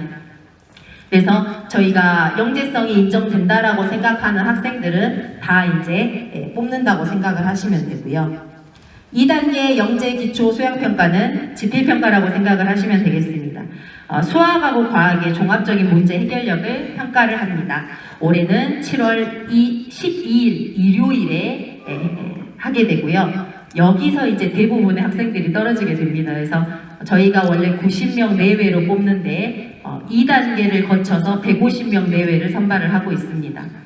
그 다음에 3단계 영재성 다면 평가는 구술 면접이라고 생각을 하시면 되겠습니다. 학생 개별형 맞춤 문항을 통한 생기부 기반 면접, 그 다음에 수학, 과학, 교과와 관련된 이제 지필을 보고 나서 그 내용을 가지고 구술 면접을 한다든지, 또 이와 다르게 또 수학 지필 평가를 또 따로 보고 있고요. 그 다음에 영어 지필 평가까지 이루어지고 공동체 역량 평가도 들어가 있습니다. 올해는 8월 8일 토요일에 실시할 예정입니다. 통상적으로 이동 문제 때문에 그 3단계 같은 경우는 오전에 지역인재 학생들이 보고 오후에 전국 단위 전형 학생들이 보게 됩니다. 참고로 학생기록물 평가는 1단계 저희 6월 25일까지로 끝나는 것은 아니고요. 계속 2단계, 3단계에서 계속 봅니다. 그거를 참고하시면 좋겠습니다.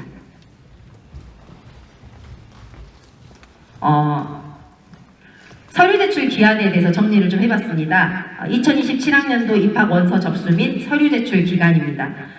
입학 원서 접수와 그 서류 제출 기간이 약간 다르다 보니까 입학 원서 접수 기간을 놓치는 경우가 있는데, 입학 원서하고 동의서는 무조건 5월 22일 오후 5시까지 제출을 하셔야 됩니다. 제출을 하지 않으시면 그냥 원서를 내지 않으신 겁니다.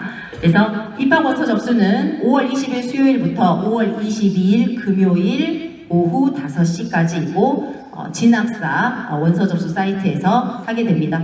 우리 학교 홈페이지에 들어오시면 배너로 아마 떠 있을 겁니다. 해당 기간에. 자기개발 계획서와 교사 추천서는 아무래도 작성이 시간이 좀 오래 걸리기 때문에 저희가 5월 28일 그 다음 주 목요일 역시나 오후 5시까지로 열어놨습니다. 이 기간 내에 입력하시면 되겠습니다. 학교생활기록부 제출은 역시나 5월 28일까지인데요. 다음 슬라이드에서 다시 설명을 드리겠지만 학교생활기록부 제출은 해당 지원자가 하시는 게 아니죠. 선생님께서 하셔야 되거든요. 그래서 만약에 입학원서를 접수할 희망이 있다면 무조건 담임선생님께 먼저 말씀하셔서 추천서와 함께 학교생활기록부를 송부해달라고 꼭 공문으로 보내달라고 부탁드리길 바랍니다. 이외에 우편 서류를 제출한 지원자들이 있어요. 정원의 전형이라든지 검정고시 출신자라든지 유학생이라든지 이런 학생들은 5월 28일 우체국 소임까지 유효하게 제출을 하셔야 합니다. 모든 건 다 요강이 나와 있기 때문에 참고하시길 바라겠습니다. 다시 좀 제가 좀 정리를 해볼게요. 5월 20일부터 5월 22일까지는 입학 원서와 개인정보 동의서를 제출을 하셔야 되고요. 다시 설명을 드리겠지만 좀 복잡합니다. 온라인으로 접수를 하셔서 원서와 동의서를 출력을 하셔서 이거를 서명을 하시고 다시 스캔을 해서 파일 업로드를 해야지만이 원서 접수가 끝나는 겁니다. 어디까지만 하고 원서 접수라고 생각하시는 분들이 계시면 온라인 접수까지만 하면 원서 접수가 끝이냐 하는데 그건 저희로 원서가 넘어오지 않습니다. 그래서 출력을 하셔서 서명을 하셔서 스캔을 하셔서 업로드까지 하셔야지만이 조금 이따 구체적인 방법은 설명드리도록 하겠습니다. 원서 접수가 끝나는 거고요. 28일까지는 지금 나와 있는 이런 서류들을 제출을 하시면 되겠습니다. 학교생활기록부 2가 조금 복잡합니다. 중학교 3학년, 중학교 2학년 학생은 복잡할 게 없어요. 그런데 중학교 1학년 학생, 고등학생들은 조금 복잡합니다. 그래서 조금 이따 설명을 드리도록 하겠습니다.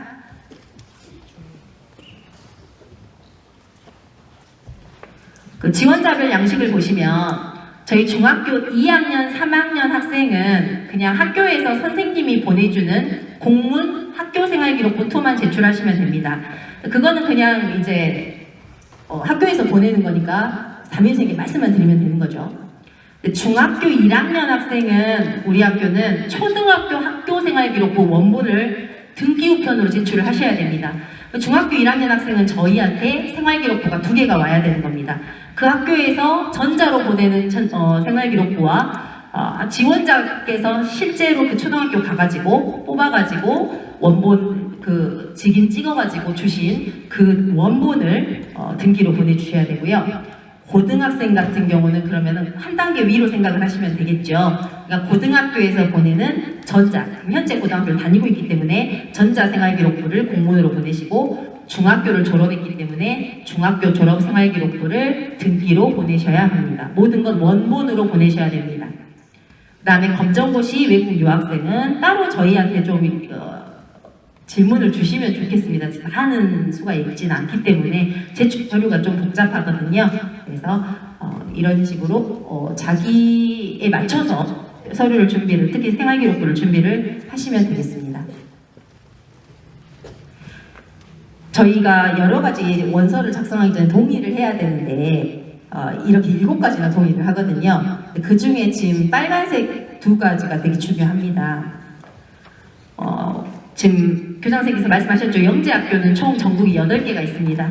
8영재학교에서 2군데 이상 중복 지원을 하시면 발각되는 순간 그냥 무조건 모든 게 다 합격 취소입니다.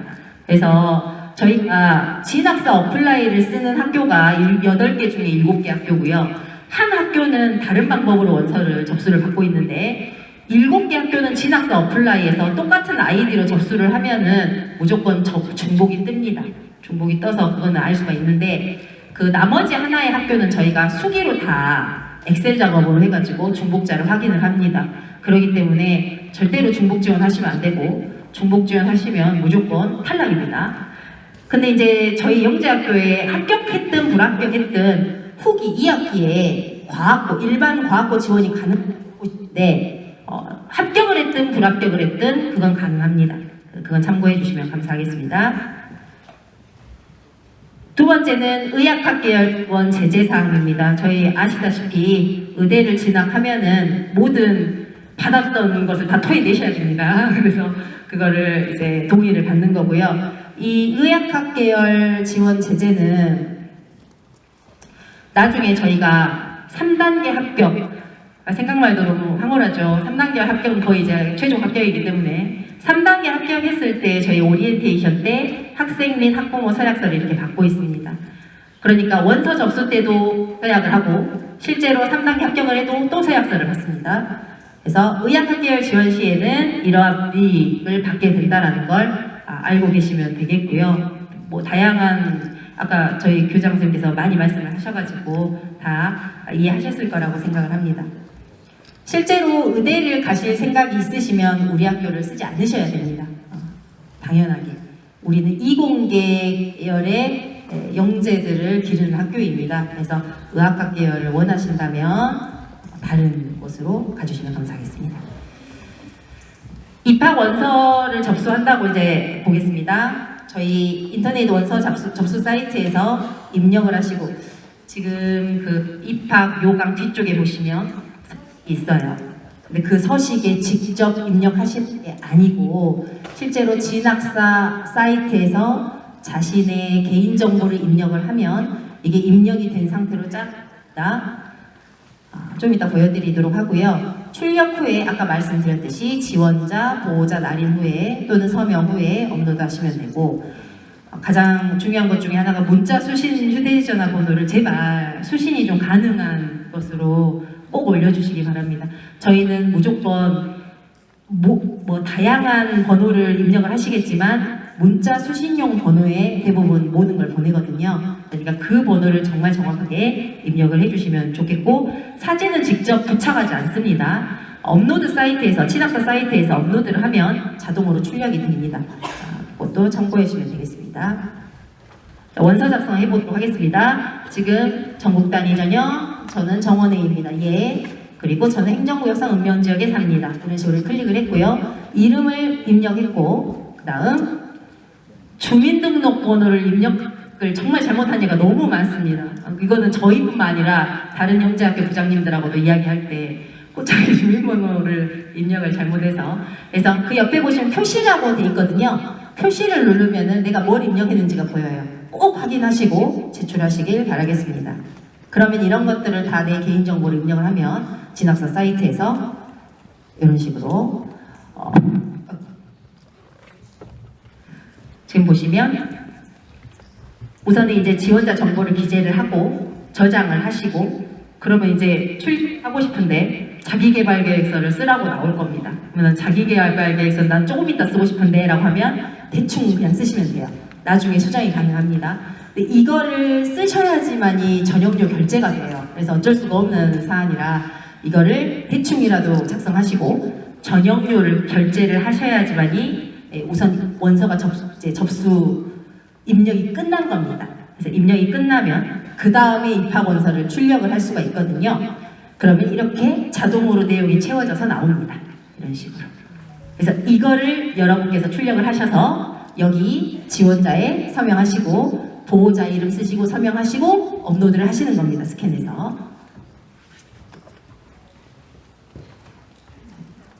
내 접수가 제대로 돼 있나 확인할 수 있는 칸이 전형료 결제를 하면 이렇게 뜰 겁니다. 이렇게 뜹니다. 그래서 입학 원서와 개인정보 동의서는 출력이라고 써있죠. 출력하시는 데서 출력을 하시고요. 그 다음에 여기 밑에 업로드라고 있습니다. 지금 보시면 미제출로 돼 있죠. 업로드를 안 했기 때문에 원서를 미제출 상태입니다. 여기를 업로드를 해야지만이 제출 상태로 바뀌게 됩니다.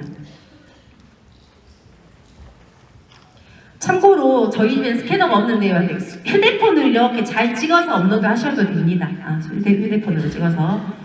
저희는 어차피 그게 서명을 했는지가 중요한 거고 실제로 자료는 그 컴퓨터로 입력한 자료를 제가 다운을 받거든요. 그러니까 꼭 업로드 과정을 거쳐야 됩니다. 서명 때문입니다. 거쳐야 된다는 걸 아시면 되겠고 그 다음에 저희가 교과 성적 입력란이 있을 거예요. 원서를 제출할 때 이것까지도 입력을 해야 원서가 제출이 됩니다. 그래서 교과 성적 입력은 학교생활기록부 2에 기록된 교과 학기 말 성적을 입력하시면 되는데 다 아시다시피 저희는 올해 1학기, 2026학년도 1학기 성적은 보지 않습니다.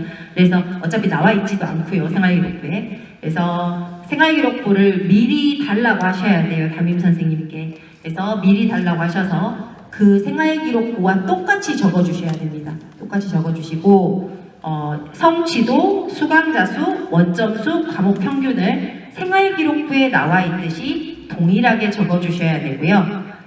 만약에 해당 학기 성적이 없다. 예를 들면 자유학기제 같은 경우겠죠. 자유학기제는 지금 보이는 저기 전문 성적 없음에 클릭하시고 사유에 자유학기를 클릭을 하시면 되겠습니다.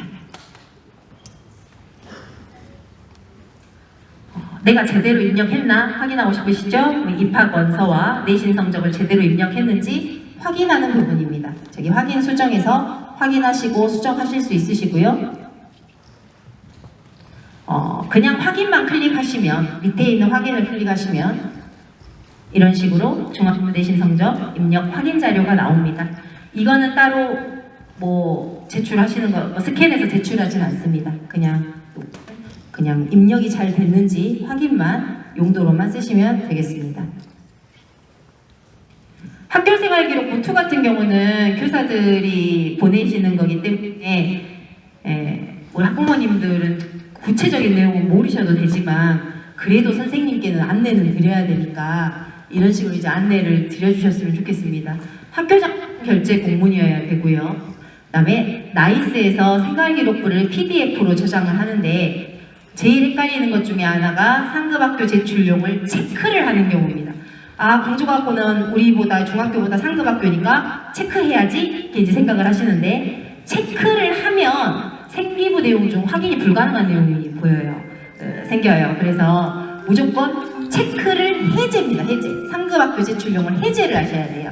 해제를 하시고 모든 사항이 포함이 되게 해서 제출을 하셔야 되고요. 학교생활기록부 2 마감 기준일은 선생님께 말씀드리면 됩니다. 4월 30일이고요. 그 다음에 출결도 4월까지 출결입니다. 4월 출고. 저희가 항상 월 출결로 하거든요. 그래서 4월 30일까지 마감하시고 출결일자, 특기사항에 마감일자를 기록해주세요 라고 하면 되고요.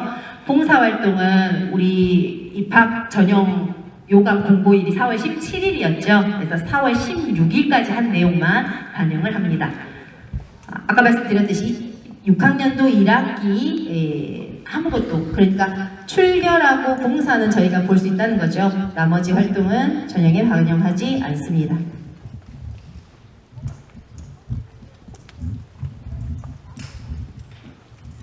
담임 선생님께 안내드릴 내용은 입학 요강을 들이시고 또는 저희 학교에서 다운을 받으실 수 있습니다. 홈페이지에서 7페이지, 12페이지, 14페이지를 꼭 봐주세요 라고 하시면 돼요. 7페이지, 12페이지, 14페이지를 보시고 그대로 하시면 신규 교사들도 다 하실 수 있습니다. 그러니까 꼭 안내 부탁드리겠습니다.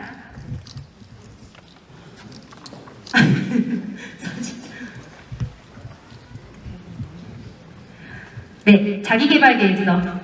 계속 이제 길어지고 있는데요. 자기계발계획서 잘 쓰셔야 되죠. 역시나 확인 수정, 그 다음 확인하실 수 있습니다. 다양한 것을 이제 동의를 하시고 제출하시면 되는데 문항 내용은 예전과 동일합니다. 작성 방법은 조금 구체적으로 쓰셔야지만이 나중에 3단계 생기부 면접 하거든요. 그때 자기계발계획서도 참고를 하기 때문에 구체적으로 써주시면 좋겠는데 이 다음 슬라이드에서 이야기 드리겠습니다.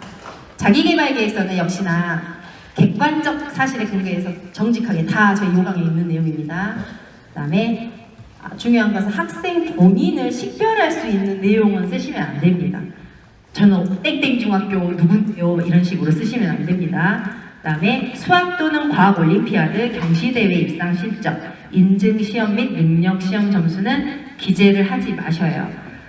기재를 하신다 하시더라도 저희는 그 시스템이 있어요. 블라인드 처리입니다. 블라인드 처리가 너무 많이 되면 자기개발 계획서가 엉망이 돼요. 저희가 해석할 때. 그래서 아예 처음부터 쓰지 않으시는 게 좋을 것 같습니다. 저희 그 구체적으로 하나하나 문항씩 보겠습니다. 1번 문항은 지원 동기, 학습계획, 진로, 희망을 묻고 있죠. 사실 중요한 단어는 다른 건 됐고 구체적으로입니다. 구체적으로 자기개발 계획서를 되게 두루뭉술하게 이제 추상적으로 작성을 하면 지원자가 수학에 관심이 많나, 정보에 관심이 많나, 화학에 관심이 많나 이런 걸 이제 모르게 돼요. 그래서 어떠한 진로 희망을 가지는지 저희가 정확하게 좀 파악하기가 어렵습니다. 그래서 물론 이제 진로 희망을 벌써부터 갖고 있다는 건 참 대단한 거죠. 하지만 이제 진로 희망이 없더라도 수학 또는 과학 정보에서 어떤 분야에 관심이 있었고 그것 때문에 내가 광주과학고에 어떤 점하고층이 돼서 여기를 지원하였다라는 게 좀 잘 드러나도록 써주시면 감사하겠습니다. 만약에 내가 나중에 어떤 것을 전공까지 대학 진학 후 전공까지 연결을 해서 이렇게 자기개발 계획서를 작성을 한다면 굳이 AI 툴 같은 거 안 쓰셔도 되게 좋은 자기개발 계획서가 될 수 있을 것 같아요. 2번 문항은 수학, 과학 분야에서 탐구활동 및 경험, 자기주도적 학습 경험을 묻고 있습니다. 이거는 왜 묻는 거냐? 우리 학교는 우리 입학 후에 수학, 과학 학습 분량이 정말 방대합니다. 너무 많아요. 가르치는 저는 이제 수학을 담당을 하고 있는데 저 지금 대학교 3학년 미분방정식을 가르치고 있어요. 대학교 3학년에서 배우는. 가르치는 저는 그 한 과목을 가르치는 것도 너무 힘들거든요. 근데 이제 지금 저한테 배우는 애들은 그 과목뿐만 아니라 미적분학도 배우고 뭐 예를 들어서 집합론도 배우고 이런 식으로 수학을 여러 개를 듣고 있는 학생들이 많아요. 그래서 저희가 너무 방대하고 어렵기 때문에 스스로 이 공부하는 즐거움을 갖지 않으면 이 학교에서 너무 힘들어집니다. 너무 힘들어요. 그래서 우리 학교에서 힘들지만 성취감을 이루면서 자기 학습을 이어갈 수 있는 학생은 선행학습을 많이 하는 학생이 아니라 자기 주도적으로 뭔가를 이뤄갔던 학생들, 이 학생들이 그런 걸 많이 성취를 하더라고요. 그래서 그런 것들을 알기 위해서 2번 문항을 써놓은 거거든요. 그래서 그런 자기가 열심히 하면서 성취했던 가치, 경험들 써주시면 되는데 꼭 성공의 경험만 쓸 필요는 없어요. 실패의 경험이더라도 그 경험이 나한테 가치가 있었다면 충분히 작성할 수 있습니다. 세 번째는 중학교 재학 중에 교과활동 이외에 가장 인상 깊었던 활동 3가지를 소개하고 작성하는 것입니다. 그래서 이거는 딱 보시면 알겠지만 약간 정성적인 평가죠. 나눔, 협력, 타인 존중, 갈등 관리, 독서 등이라고 했기 때문에 이 이외의 정성적인 내용도 가능합니다. 그래서 이러한 활동으로 자신에게 어떤 긍정적인 영향을 미쳤는지 보시면 알겠지만 약간 공부 쪽보다는 조금 다른 활동 쪽의 내용의 질문이죠. 그래서 자신의 긍정적인 변화를 같이 작성을 해주시면 좋은 자기개발 계획서가 될 거라고 생각합니다. 4번 문항은 1, 2, 3번은 약간 우리가 학교 내에서 했던 활동이라고 생각을 한다면 4번은 자기가 그냥 개별적으로 하는 활동들 있죠. 그런 활동들 중에서 내가 이 활동에서 너무나 몰입해서 너무 즐거웠다. 이런 활동들을 조금 써주시는 게 좋을 것 같아요. 그래서 1, 2, 3번 문항에서 제시되지 않은 하지만 내가 자랑하고 싶은 그런 자신만의 개별적 활동을 통해 지원자의 성장과 변화를 보고자 합니다. 저희가 다시 한번 말씀드리지만 1번부터 4번까지 모든 문항에는 교회 수상 기록, 교회 인증시험 점수 등은 작성하시면 안 되고요. 광주과학고의 인재상과 부합하며 자신을 어필할 수 있는 내용에 대해서 구체적으로 잘 기록해 주시면 되겠습니다. 이거는 저희 FAQ에 나와 있습니다. 자기개발 계획서는 어떤 게 좋은 건가요? 라고 했을 때 보시면 굵은 글씨로 광주과학고가 지원자를 선발해야 하는 이유를 설득한다라고 생각하는 느낌으로 쓰시면 되겠습니다. 추천서는 총 2부입니다. 담임교사, 교과교사 이렇게 2부가 있고요. 이 2부를 마찬가지로 추천서에도 저희가 경시대회 실적, 인증시험, 능력 점수 이런 거는 기재하시면 안 되고 교과교사 추천서는 당연한 얘기지만 수학 선생님, 과학 선생님, 정보 선생님만 가능합니다. 다른 교과 선생님은 안 됩니다. 그래서 인터넷 원서 접수 사이트, 저희 진학서 사이트에서 교원 인증, GPKI라고 저희는 교수들의 인증서가 따로 있습니다. 그 인증서가 입증이 되어야지만이 추천서 입력이 가능합니다. 총 저희 학교는 2부를 받고 있습니다. 담임교사 하나, 교과교사 하나. 담임교사, 교과교사 추천서는 아까 말씀드렸듯이 교원 인증이 돼야 되고요. 가끔 그런 경우가 있어요. 인증서가 만료가 될 때가 있어요. 그래서 쓰고 싶어도 못 쓰는 경우가 있거든요. 그런 경우에는 개별적으로 저희 입학부에 연락을 주셔서 재직증명서를 제출하시고 쓰셔야 되고요.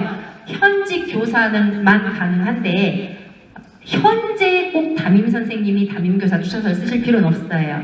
그러니까 지금 중학교 3학년이면 중학교 2학년, 1학년 담임선생님께 쓰셔도 되고 만약에 선생님 저 초등학교 내 중학교생도 가능합니다. 휴직 중인 선생님, 기간제생 다 가능하세요. 단 안 되는 경우는 애석하지만 퇴임하신 선생님은 안 되십니다. 왜냐면 교원 자격이 이제 없어져 버렸기 때문에 작년에 퇴임하신 선생님이 내 담임이었는데 이제 안타깝지만 그분은 쓰실 수가 없다는 걸 말씀드리겠습니다. 그리고 또 다른 많은 질문은 담임 선생님이 수학 선생님인데 그분이 2개를 다 작성을 해도 되냐라고 물어보시는데 예, 2개를 다 작성할 수 있습니다. 대신 저희는 다양한 학생들의 다양한 모습을 보고 싶어 하기 때문에 다양한 분이 써주시는 게 좋겠죠. 그래서 2분 이상, 2분이 쓰시는 걸 권고드립니다. 불안하시죠? 과연 우리 선생님은 추천서를 냈나 안 냈나, 생활기록부를 냈나 안 냈나 이제 궁금하시죠? 그래서 저희가 입학 전혀 접수 사이트에 들어가시면, 원서 접수 사이트 들어가시면 확인 추천서 제출 여부가 있습니다. 여기를 클릭을 하시면 이런 식으로 담임교사 추천서를 냈는지, 교과교사 추천서를 냈는지 이렇게 이제 알 수가 있어요. 팝업창이 뜹니다. 도대체 우리 선생님은 생활기록부를 보냈나 안 보냈나 궁금하시죠? 제출 서류 도착 여부를 보시면 되겠습니다. 보시면 아직 안 내셨네요. 학교생활기록부 미도착 이렇게 이제 뜨게 됩니다. 그 이외에 정원의 서류라든지 등기로 보낸 서류들 있죠. 등기로 보낸 서류들이 도착을 했는지 궁금하실 거예요. 그래서 그런 또 저희가 받자마자 입학부에서 바로 여기다가 입력을 합니다. 도착 이런 식으로 입력을 하거든요. 그래서 그런 서류들도 도착을 하면 저 알림 내용에 서류 도착이라고 아마 써 있을 겁니다. 참고로 저희 입학관리부에 저 포함해서 3분의 선생님이 계시죠. 이 3분의 선생님이 다 수업을 현재 하고 계십니다. 그래서 3분이 당연히 수업을 3분이 다 간 경우도 있거든요. 입학관리부가 비어있을 때도 있어요. 그럴 때는 저희가 전화를 받는다고 하는 게 불가능해요. 그래서 너무 막 마음이 조급하시겠지만 좀 천천히 기다리시고 저희가 미비한 서류가 있으면 개인적으로 연락도 드리거든요. 그러니까 너무 마음 조급해하지 마시고 이제 천천히 맞춰서 제출하시면 되겠습니다. 최종 합격자 선정에 관해서입니다.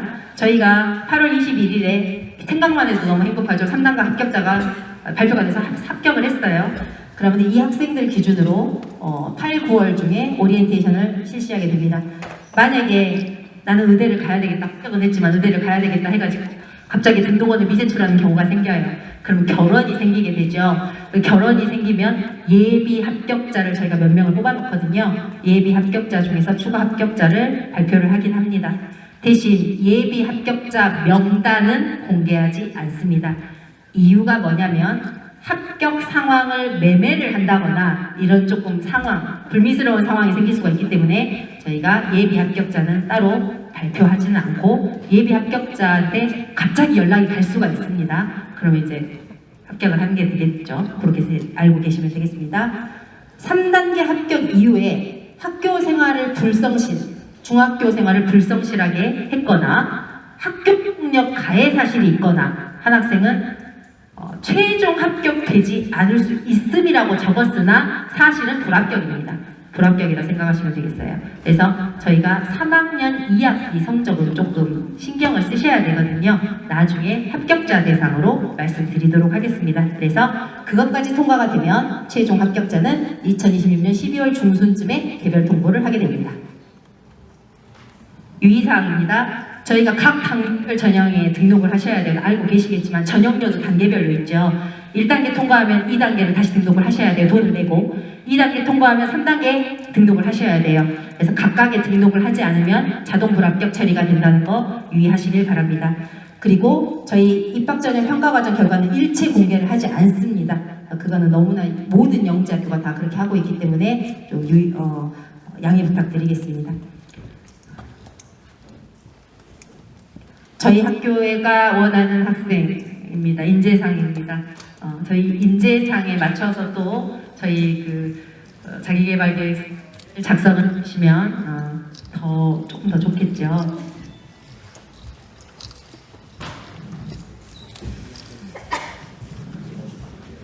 정리하겠습니다. 지금 보시면 날짜별로 저희가 이렇게 돼 있고요. 최종 합격 12월 중순까지 이러한 식으로. 그래서 저희 부가 이제부터 바쁘기 시작합니다. 그래서 이렇게 진행이 된다는 거 알고 계시면 되겠고, 역시나 특히 날짜, 원서 접수 날짜, 사이트 업로드 날짜, 절대로 그 시간이 지나면은 구제해 주지 않습니다. 미제출입니다. 1단계, 2단계, 3단계 이런 식으로 이제 진행이 된다는 거 다시 한번 말씀드립니다.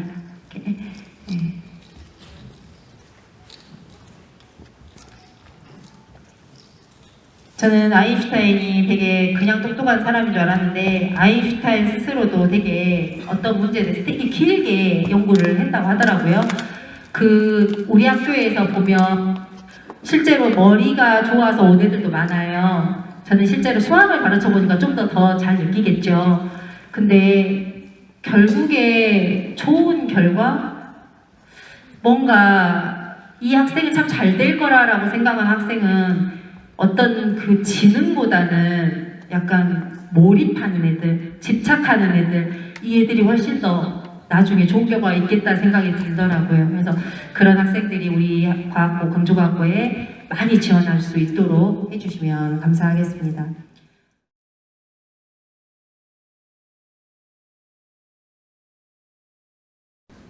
네, 지금 너무 질의응답인데 이것도 빨리 진행하도록 하겠습니다. 저희가 질의응답 미리 받았습니다. 그래서 첫 번째로 질의응답 각 단계별 점수 등은 죄송하지만 공개를 할 수가 없습니다. 왜냐하면 이거는 다양한 공정성에 위배가 될 수 있기 때문인데요. 타 영재학교도 이와 관련해서 공개하지 않는 게 원칙입니다. 그래서 안 받아요. 저희가 원래는 받아야 되는데 이제 미리 받은 걸로 그냥 대답을 해드리도록 하겠습니다. 그래서 구체적인 기준에 대한 질문은 답변을 못 드린다는 거, 특히 이런 것들을 되게 질문을 많이 해주셨어요. 근데 이런 것들에 대해서 다 저희가 답변해드리기가 어렵습니다. 두 번째로 영재교육원 수료 관련해서 되게 질문이 많아요. 이거는 저희 입학 요강이 살짝 바뀐 부분 때문인 것 같은데요. 저희가 입학 요강 FAQ에도 답변이 돼 있고 홈페이지 Q&A에도 답변이 돼 있습니다. 제가 그대로 읽어드릴게요. 영재교육원의 수료 여부는 중요하지 않아요. 중요하지 않습니다. 하지만 수료 여부를 적는 것까지는 가능합니다. 근데 중요하진 않아요. 뭐가 중요하냐면 실제로 영재교육원에서 이 학생들이 어떤 R&D 활동을 했냐, 이걸로 무엇을 얻었냐, 무엇을 느꼈냐, 이걸 되게 생생하게 적어주시는 게 중요해요. 그래서 수료를 했냐 안 했냐는 따로 아주 중요하게 생각하지 마시고 거기서 했던 활동들을 구체적으로 적어주시면 좋겠습니다. 어떤 학생이 영재교육원장 추천 전형 신설 계획이 있냐 물어봤는데 그 계획은 없습니다. 그 다음 3단계 영재성 다면평가 3번이에요. 왜냐면 2단계는 문제를 공개를 하는데 3단계는 공개를 안 하고 있기 때문에 이것도 물어보시지만 아까 말씀드렸다시피 공개는 할 수는 없고요. 이런 식으로 생각을 해주시면 되겠습니다. 평소 학생이 지니고 있는 역량을 평가한다고 생각하면 돼요. 그러니까 우리가 수행평가 같은 느낌이라고 생각을 하시면 됩니다. 문제 난이도도 2단계보다는 조금 더 쉽습니다. 그래서 학생들이 와서 자신감 있는 모습을 보여주고 그 당일날 아주 힘들거든요. 계속 면접을 보고 반나절 내내 이제 아이들이 걸어 막 다니고 막 이런 시를 찾아다니고 막 이래요. 근데 그런 것들을 아주 긍정 잘 이겨냈는지 그런 모습까지도 저희가 보거든요. 그래서 내용에 대해서 저희가 말씀을 드릴 수는 없지만 아까 말씀드렸듯이 수학, 과학, 생기부 면접, 그다음 수학 지필평가, 영어 지필평가, 공동체 역량 이런 것들을 본다. 이제까지 봤고 올해도 아마 그렇게 될 것 같습니다. 2단계 영재기초 평가는 1단계를 통과한 학생들이 다 같이 보거든요. 매년 이렇게 실시가 됐었고 올해도 아마 이 시간대로 실시가 될 겁니다. 그래서 1시부터 5시 반까지 아주 긴 여정이죠. 그래서 수학 100분, 과학 100분 지필평가로 이루어진다고 생각을 하시면 되겠습니다. 선행과정을 풀이과정에 작성해도 되나요? 라는 질문이 있는데 이것도 제가 답변을 드릴 수가 없는 게 이거는 출제자의 의도와 채점자의 생각 이런 것들이 다 이게 공유가 돼서 되는 거거든요. 어떤 방안으로 딱 이렇게 됩니다, 안 됩니다라고 말씀을 드리기가 어려워요. 하지만 어쨌든 선행과정을 포함시키지 않고 작성을 하는 걸 저희가 추천을 드리고 실제로 저희가 선행과정이 포함이 되지 않도록 문제를 출제를 하는 게 저희의 거의 궁극적인 목표입니다. 그래서 그렇게 알고 계시면 되겠습니다. 학교별로 생활기록부 기록의 차이가 있을 텐데 이 기록물로 역량 평가가 공정하게 됩니까? 이런 이제 질문이 있는데 실제로 이것에 대해서 본교도 우리 학교도 충분히 감안을 하고 있습니다. 따라서 이제 공개를 할 수는 없지만 입학 전형에서 서류에서 그 지원자 역량을 서류만 보고 이 학생이 어떤 특징을 가지는지 알 수 있도록 극대화하는 시스템이라든지 이런 방안을 되게 꾸준히 마련을 하고 있어요. 근데 만약에 그걸로도 부족하면 이 학생이 3단계까지 만약에 시험까지 치르게 됐다면 3단계 생활기록부 전형 면접에서 이런 것들을 구체적으로 질문을 하고 있습니다. 수학, 과학, 선행학습이 중요한가요? 선행이 되어 있지 않으면 수업을 따라가기 힘드나요? 답변 드리기 좀 어려운 문제예요. 근데 실제로 어려워요. 선행이 안 돼 있으면 되게 따라가기 어려운 건 사실입니다. 제가 거짓말을 할 수는 없는 거기 때문에요. 근데 이제 우리 학교는 알려져 있는 것처럼 학습량이 매우 방대해요. 그래서 선행을 전혀 하지 않고 처음 3월 2일 날 와가지고 이렇게 수업을 듣는다는 건 사실은 너무 힘들어요. 그래서 저희가 광주과학고는 매년 3단계 합격자 기준으로 브릿지 프로그램이라는 걸 입학부에서 운영을 합니다. 그래서 고등학교 1학년 1학기 내용을 우리 학교 선생님들께서 동영상 강의를 제작을 하셔요. 그래서 그거를 3단계 합격자에게만 공개를 하거든요. 미리 공부를 해올 수 있도록 그 오리엔테이션 때 안내를 할 거예요. 자료도 드리고. 그래서 그걸 통해서 조금 우리 학교에서 어떤 걸 배우는지 어느 정도 내용을 1학기 내용만이라도 알고 올 수 있도록 마련을 해드리고 있습니다. 아까 교장선생님께서 말씀하셨지만 조기 졸업은 사실상 가능하다고는 서류상으로 그렇지만 지금까지는 사실 없었고요.